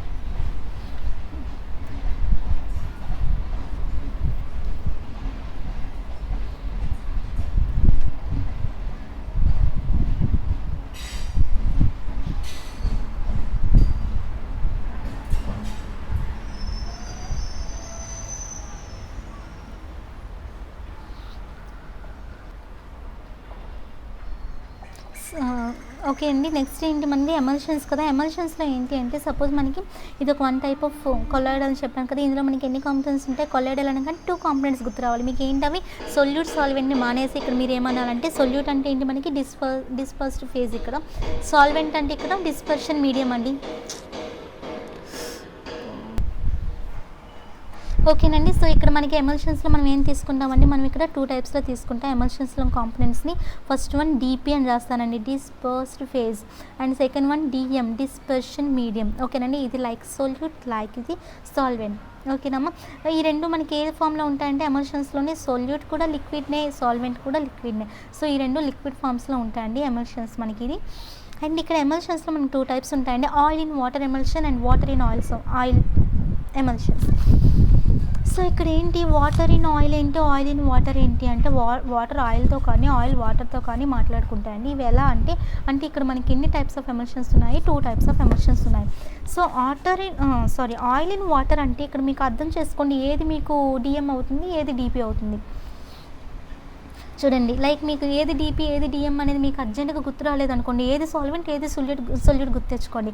వాటర్లో ఆయిల్ వేస్తున్నాం. ఫస్ట్ వన్ ఏంటి, వాటర్లో ఆయిల్, వాటర్లో కాబట్టి వాటర్ అనేది ఏంటి, సాల్వెంట్ కదండి. ఆయిల్ వేస్తున్నాం, ఆయిల్ అనేది ఏంటి, సొల్యూట్ కదండి. ఈ సొల్యూట్ని మనం ఏమన్నాం, డిస్పర్స్డ్ ఫేజ్ డిపి. వాటర్ ఏమవుతున్నప్పుడు డిఎం అవుతుంది కదండి, మీడియం. సో, మీరు ఇంకా గుర్తుంచుకోవాలండి, solvent medium and solute phase. ఓకేనా. సో, ఇక్కడ మనకి చూసుకుంటే ఇక్కడ మనకి ఏమవుతుందండి, వాటర్లో ఆయిల్ వేసాం కాబట్టి వాటర్ అనేది ఏమవుతుందండి మనకి, డిపి అవుతుందా డిఎం అవుతుందా అనేది సింపుల్గా ఇంకా రాస్తానండి. వాటర్ అనేది సాల్వెంట్ కాబట్టి మీడియం అవుతుంది డిఎం. ఆయిల్ అనేది ఏమవుతుంది, సొల్యూట్ కాబట్టి ఫేజ్ అవుతుంది, డిస్పర్స్డ్ ఫేజ్ అవుతుంది కదండి. అండ్ సో, ఇప్పుడు మనం ఏంటి, వాటర్లోనే ఆయిల్ వేస్తాం. వాటర్లో ఆయిల్ వేస్తే మీకు ఏది కంటిన్యూగా ఉంటుందండి, వాటర్ కంటిన్యూగా ఉంటుందా, ఆయిల్ కంటిన్యూగా ఉంటుంది. వాటర్లో ఆయిల్ వేసాం కాబట్టి మీకు అక్కడ కంటిన్యూస్ ఫేజ్ ఏది అని అడగొచ్చండి బిట్స్లోని. ఆయిల్ ఇన్ వాటర్లో ఏది కంటిన్యూస్ ఫేజ్ అని అడగొచ్చండి. అలాంటప్పుడు మీరు ఏం చెప్తారు, వాటర్ చెప్తారా, ఆయిల్ చెప్తారా, ఏది కంటెంట్ ఎక్కువ ఉంటుందో అది చెప్పాలండి. ఆయిల్ ఇన్ వాటర్ అంటే వాటర్ కదండి అందులో ఎక్కువ ఉంటుంది కాబట్టి అందులో కంటిన్యూస్ ఫేజ్ ఏది అంటే వాటర్ అని చెప్పాలి. ఓకేనండి. సో, అక్కడ వాటర్ అనేది ఏంటమ్మా, డిఎం కదా. సో, ఇందులో కంటిన్యూస్ ఫేజ్ ఏంటి అంటే డిస్పర్షన్ మీడియం అని చెప్పాలండి. ఇలాంటి బిట్స్ రావచ్చు, మనం ప్రీవియస్ పేపర్స్ డిస్కస్ చూద్దాం. ఓకేనండి. సో, ఇది అర్థమైంది కదండి. మనం ఏం చేసాం, ఆయిల్ ఇన్ వాటర్ చూసాం. ఆయిల్ ఇన్ వాటర్ అంటే ఏంటి, వాటర్లో ఆయిల్ వేయడం. సో, వాటర్ అనేది ఎక్కువ కంటెంట్ కాబట్టి వాటర్ అనేది ఏమవ్వాలి, సాల్వెంట్ అంటే ఇక్కడ ఏంటి, డిస్పర్షన్ మీడియం. అలానే ఇక్కడ ఆయిల్ ఏమవుతుంది, సొల్యూట్ అంటే అక్కడ డిస్పర్స్డ్ ఫేజ్ అవుతుంది కదండి. సో, మనకి వాటర్లో ఆయిల్ వేసాం, ఏది ఎక్కువగా ఉంటుంది, వాటర్ ఎక్కువగా ఉంటుంది కాబట్టి కంటిన్యూస్ ఫేజ్ ఏం చెప్తారంటే వాటర్ అంటే ఏంటి, అక్కడ డిస్పర్షన్ మీడియం. ఓకేనండి. అండ్ ఆయిల్లో వాటర్ వేసామనుకోండి, ఆయిల్లో వాటర్ వేస్తే ఇప్పుడు రివర్స్ అవుతుంది. ఆయిల్లో వాటర్ వేసాము అనుకోండి, అప్పుడు మనకి ఏమవుతుందమ్మా, ఏది కంటిన్యూస్ ఫేజ్ అవుతుంది, ఇక్కడ ఆయిల్ అనేది ఎక్కువగా ఉంటుంది కదండి. ఈ ఆయిల్లో వేసాం కాబట్టి ఆయిల్ అనేది డిఎం అవుతుంది, వాటర్ అనేది ఏమవుతుంది, డిస్పర్స్డ్ ఫేజ్ డిపి అవుతుంది. ఇందులో ఏది ఎక్కువగా ఉంటుంది, ఆయిల్ ఎక్కువగా ఉంటుంది కాబట్టి ఇందులో కంటిన్యూస్ ఫేజ్ ఏమవుతుంది, ఆయిల్ అవుతుంది. ఓకేనండి. సో, డిస్పర్స్డ్ ఫేజ్ని డిస్కంటిన్యూస్ ఫేజ్ అని అంటారండి ఇక్కడ, అంటే ఆయిల్ ఇన్ వాటర్లో. అండ్ డిస్పర్షన్ మీడియంని ఏమంటారు, ఇందులో కంటిన్యూస్ ఫేజ్ అని అంటారు. సో, ఏది కంటిన్యూస్ ఏది డిస్కంటిన్యూస్ ఫేజ్ అనేది ఇంకా మీకు అర్థమైందని అనుకుంటానండి. And oil in water emulsion ఉందనుకోండి, దానికి మీరు వాటర్ని యాడ్ చేస్తూ ఉన్నారనుకోండి అమ్మ. సపోజ్ ఇక్కడ ఏంటి, ఆయిల్ ఇన్ వాటర్ తీసుకున్నాం, వాటర్ ఇన్ ఆయిల్ తీసుకున్నాం. ఆయిల్ ఇన్ వాటర్ అంటే ఏంటి, వాటర్లో ఆయిల్ వేయడం. వాటర్లో ఆయిల్ వేసేటప్పుడు మీరు వాటర్ని యాడ్ చేస్తే మిక్స్ అవుతుందా, మిక్స్ అవ్వదా అండి, ఇవి మిక్స్ అవ్వదని మనకి ఇప్పుడు వస్తుందని షోదే. జస్ట్ ఎగ్జాంపుల్స్ అండి. వాటర్ ఇన్ ఆయిల్ ఏంటి, ఆయిల్ ఇన్ వాటర్ అండి. అర్థమైంది కదమ్మా. ఎమల్షన్స్ మనకి అదొక 1 టైప్ ఆఫ్ కొల్లాయిల్ అని, అందులో మనకి కొల్లాయిల్లో మనకి 2 కాంపోనెంట్స్ ఉంటాయని, డిపి అని, డిఎం అని. డిపి అంటే లైక్ సొల్యూట్ అని, డిఎం అంటే సాల్వెంట్ అని. ఈ 2 ఏ ఫామ్లో ఉంటాయి, లిక్విడ్ ఫామ్లో ఉంటాయి. ఆయిల్ ఇన్ వాటర్ అయితే ఏంటి, వాటర్ ఇన్ ఆయిల్ అయితే ఏంటి, ఏది కంటిన్యూస్ ఫేజ్ ఏది డిస్కంటిన్యూస్ ఫేజ్. మేబీ అర్థమైంది అనుకుంటాం. నెక్స్ట్ చూడండి, హౌ టు ప్రిపేర్ ఎమల్షన్స్ని ఎలా ప్రిపేర్ చేస్తారు అంటే, సపోజ్ ఒక ఎగ్జాంపుల్ చెప్తా చూడండి. సపోజ్ మీరు ఒక ఆయిల్ని వాటర్ని కలిపి మిక్స్ చేయండి. మిక్స్ చేసి ఒక 5 మినిట్స్ మీరు అలానే వదిలేయండి. వాటర్లో ఆయిల్ వేసాం కదమ్మా, దాన్ని షేక్ చేయండి. షేక్ చేసేటప్పుడు 5 మినిట్స్ తర్వాత చూస్తే మీకు ఏమవుతుందండి, మీరు ఇది ప్రాక్టికల్గా మనం చాలా టైమ్స్ చూసుంటాం. స్మాల్ ఆయిల్ డ్రాప్లెట్స్ అనేవి వాటర్లో పూర్తిగా మీకు డిస్పర్స్ అయినట్టు కనిపిస్తాయి కదమ్మా. 5 మినిట్స్ తర్వాత చూస్తే స్మాల్ ఆయిల్ డ్రాప్లెట్స్ అనేవి పెద్దగా కొద్దిగా మారుతాయి. ఇంకొక 15 మినిట్స్ తర్వాత చూడండి, వాటర్ కిందకి వెళ్ళిపోతుంది, ఆయిల్ పైకి వెళ్ళిపోతుంది. అంటే ఒక లేయర్ అనేది అక్కడ ఫామ్ అవుతుంది. చెప్తున్నది అర్థమవుతుందండి. ఏం చెప్తున్నా అంటే, నేను ఒక ఆయిల్ని, మీరు ఒక వాటర్ని తీసుకోండి, ఒక మిక్స్ చేయండి, ఒక 5 మినిట్స్ తర్వాత వదిలేయమని చెప్తున్నా. వాటర్లో ఆయిల్ వేసాం కదా, బాగా షేక్ చేయండి. షేక్ చేసిన తర్వాత 5 మినిట్స్ తర్వాత చూడండి. చూసిన తర్వాత స్మాల్ ఆయిల్ డ్రాప్లెట్స్ అనేవి వాటర్లో పూర్తిగా ఏమవుతాయి, డిస్పర్స్ అవుతాయి. ఇంకో 5 మినిట్స్ తర్వాత చూడండి, ఇంకా స్మాల్ ఆయిల్ డ్రాప్లెట్స్ అనేవి మీకు కొద్దిగా పెద్దగా అవ్వడం కనిపిస్తాయి. ఇంకో 15 మినిట్స్ తర్వాత చూడండి, వాటర్ అనేది ఏమవుతుంది, కిందకి వెళ్ళి సెటిల్ అయిపోతుంది, ఆయిల్ అనేది పైకి వస్తుంది. అక్కడ మీకు ఒక లేయర్ ఫామ్ అనేది అవుతుంది కదండి, అక్కడ మీకు ఈజీగా కనిపిస్తుంది కదా ఒక లేయర్ అనేది. సో, ఆయిల్ అండ్ వాటర్ అనేది ఇక్కడ సెపరేట్ అయింది. అంటే ఇప్పుడు మనకు ఆయిల్కి వాటర్కి ఫ్రెండ్షిప్ అక్కడ కుదరలేదండి. వీళ్ళిద్దరికి ఫ్రెండ్షిప్ చేయడానికి ఎవడొస్తాడంటే ఎమల్షన్ అనేవాడు వస్తాడండి. ఓకేనమ్మా, వీళ్ళిద్దరికి ఫ్రెండ్షిప్ చేయించడానికి ఎవరు వస్తారంటే ఎమల్సిఫైయింగ్ ఏజెంట్, ఈఏ అని అక్కడ రాసిన చూస్తారా. ఈఏ అంటే ఏంటంటే ఎమల్సిఫైయింగ్ ఏజెంట్ అనేవాడు ఒకడు వస్తాడండి. అర్థమవుతుందమ్మా? అంటే ఈ రెండింటికి మధ్య ఎటువంటి ప్రాబ్లమ్స్ రాకుండా. అంటే రెండు స్టేబుల్గా లేవు కదా, నువ్వు 5 minutes తర్వాత చూస్తే ఒకలా ఉంది, ఇంకో 5 minutes తర్వాత ఇంకోలా ఉంది, ఇంకో 15 minutes తర్వాత ఒకలా ఉంది. అక్కడ మీకు స్టేబుల్ లేదు. ఆ ఎమల్షన్ని మీకు స్టేబుల్ చేయాలి, ఆ రెండింటిని మిక్స్ చేసిన ఆ రెండు స్టేబుల్ చేయాలి అని ఎవరు వస్తారంటే ఎమల్సిఫైయింగ్ ఏజెంట్ ఈఏ అనేవాడు వస్తాడండి. అర్థమైందమ్మా ఇంతవరకు? సో అర్థమైంది కదండి. వీడి కోసం ఎవరు వస్తారంటే ఎమల్సిఫైయింగ్ ఏజెంట్ అనేవాడు వస్తాడు. వాడి పని ఏంటంటే వాటిని స్టెబిలైజ్ చేయాలి. సో దీని షేప్ ఎలా ఉంటుందంటే చూడండి, ఇక్కడ ఒక షేప్ వేసిన చూసారా, పైన ఒక స్క్వేర్ లాగా, కిందన ఒక టైల్ లాగా. అంటే అక్కడ ఏంటంటే ఈ పైన ఉంది కదమ్మా, అంటే ఈ షేప్లో ఉంటుందండి మనకి ఎమల్సిఫైయింగ్ ఏజెంట్ అనేది. ఇలా ఉంటుందమ్మా. ఇలా ఉండేటప్పుడు దీన్ని ఏమంటామంటే హెడ్ అంటామండి. దీన్ని మనకు అందరికీ తెలుసు టైల్ అని అంటాం. ఓకేనమ్మా, ఇది హెడ్, ఇది టైల్. ఓకేనండి. సో ఈ హెడ్ అనే వాడికి ఏమంటే ఇష్టం అంటే వాటర్ అంటే ఇష్టం అండి. అండ్ ఈ టైల్ ఉంది కదండి, ఈ టైల్కి వాటర్ అంటే చాలా భయం అనమాట. లైక్ మీ నాలాగా వాడికి కూడా వాటర్ అంటే భయం. వాటర్ అంటే భయం కాబట్టి నేను హైడ్రోఫోబిక్ అండి. వాటర్ అంటే భయం లేని వారు ఇష్టపడుతున్న వాడిని ఫిలిక్ అంటామండి. ఇది ఇంగ్లీష్ వొకాబులరీ మీరు ఆల్రెడీ నేర్చుకుని ఉంటారు. భయపడేది ఫోబిక్, ఇష్టపడేది ఫిలిక్స్. కాబట్టి ఇక్కడ పైన ఉండేవాడు ఈ హెడ్ అనేవాడు వాటర్ని ఇష్టపడుతున్నాడు కాబట్టి వీడు ఫిలిక్ అవుతాడు. నేను ఇక్కడ వాటర్ని భయం కాబట్టి, వాటర్ అంటే నాకు భయం కాబట్టి ఇది నేను అనుకోండి, నాకు వాటర్ అంటే భయం కాబట్టి నేను హైడ్రోఫోబిక్. ఓకేనమ్మా.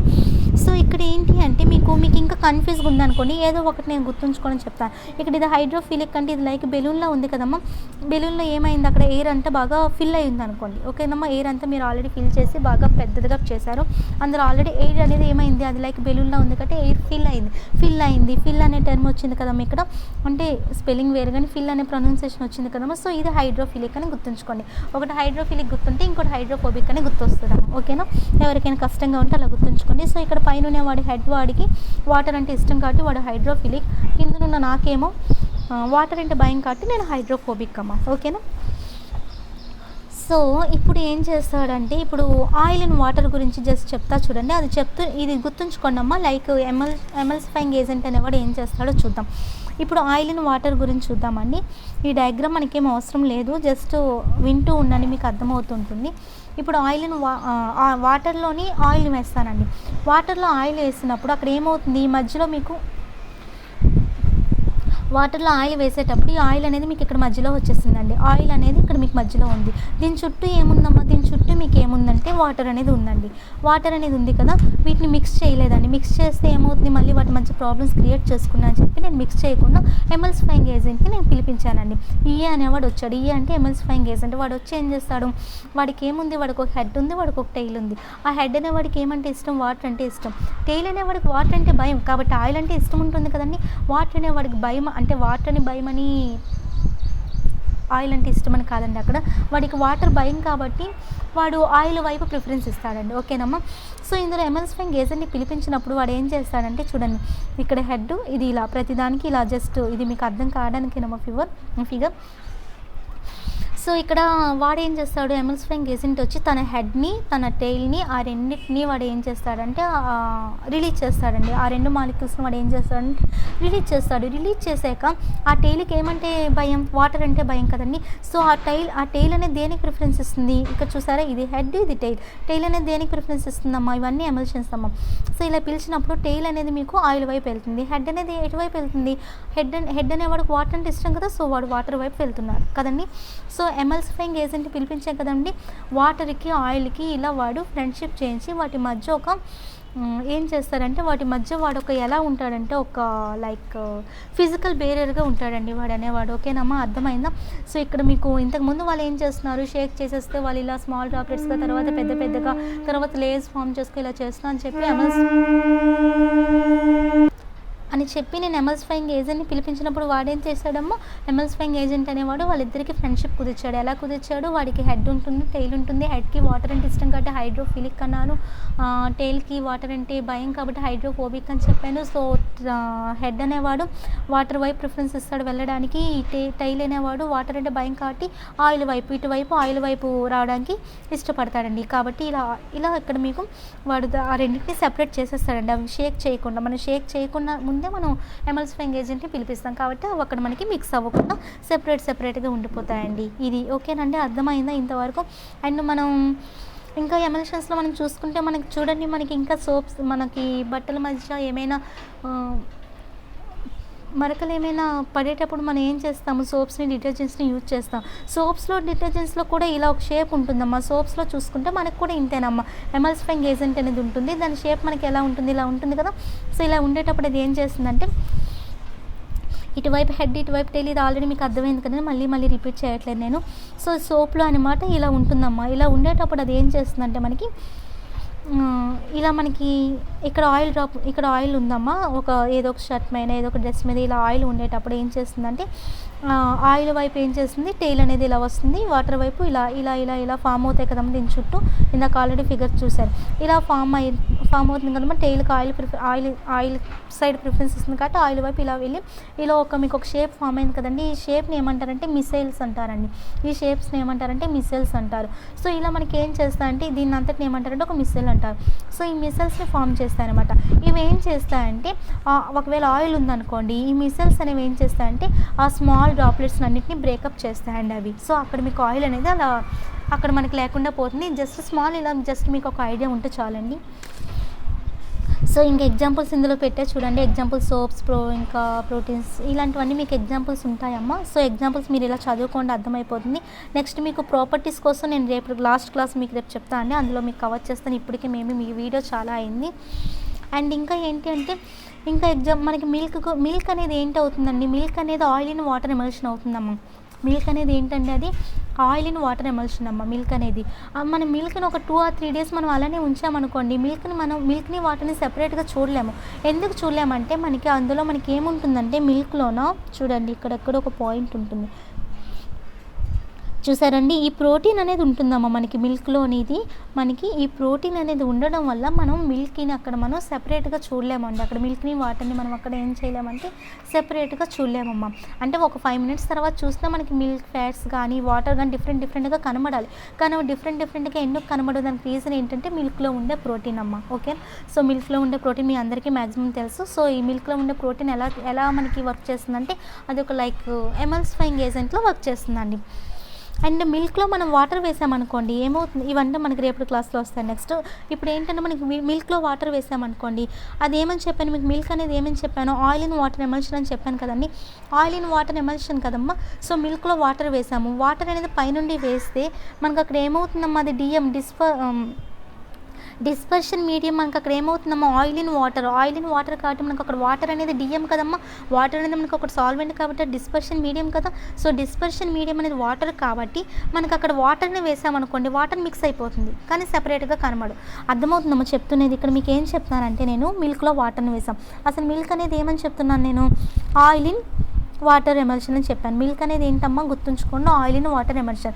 ఇప్పుడు మనకి ఇందులో వాటర్ అనేది ఏంటి, మనకి వాటర్ అనేది సాల్వెంట్ కదమ్మా, వాటర్లో వేసాం కాబట్టి వాటర్ అనేది సాల్వెంట్ కాబట్టి వాటర్ అనేది ఏంటి అక్కడ డిఎం కదా, డిస్పర్షన్ మీడియం కాబట్టి వాటర్ అనేది ఎక్కువగా ఉంటుంది. దానిపైన మళ్ళీ వాటర్ వేసామనుకోండి, వాటర్ మనకి సెపరేట్గా కనబడదు కదా, మిక్స్ అయిపోతుంది అందులోని. అదే మీకు ఆయిల్ వేస్తే మిక్స్ అవ్వదు. అండ్ ఇంకొకటి ఏంటి అంటే చాలామంది డైలీ ఫేస్ క్రీమ్స్ అనేవి యూజ్ చేస్తూ ఉంటారు. ఫేస్ క్రీమ్స్ అనేవి యూజ్ చేసేటప్పుడు ఫేస్ క్రీమ్ అనేది ఏంటి అంటే ఫేస్ క్రీమ్ అనేది ఏంటి అంటే అమ్మ వాటర్ ఇన్ ఆయిల్ సొల్యూషన్ అమ్మ, ఎమల్షన్ అమ్మ. ఫేస్ క్రీమ్ అనేది ఏంటి అంటే వాటర్ ఇన్ ఆయిల్ ఎమల్షన్ అమ్మ. ఫేస్ క్రీమ్ అనేది ఏంటి, వాటర్ ఇన్ ఆయిల్ ఎమల్షన్. అలాంటప్పుడు దానిలో మీరు వాటర్ యాడ్ చేశారనుకోండి, ఇక్కడ ఆయిల్ అనేది కదమ్మా పూర్తిగా ఉంటుంది, ఆయిల్ అనేది కదా ఇక్కడ డిఎంగా యాడ్ చేస్తుంది, ఆయిల్ అనేది ఇక్కడ మనకు సాల్వెంట్ డిస్పర్షన్ మీడియం కాబట్టి ఆయిల్ అనేది ఎక్కువగా ఉంటుంది.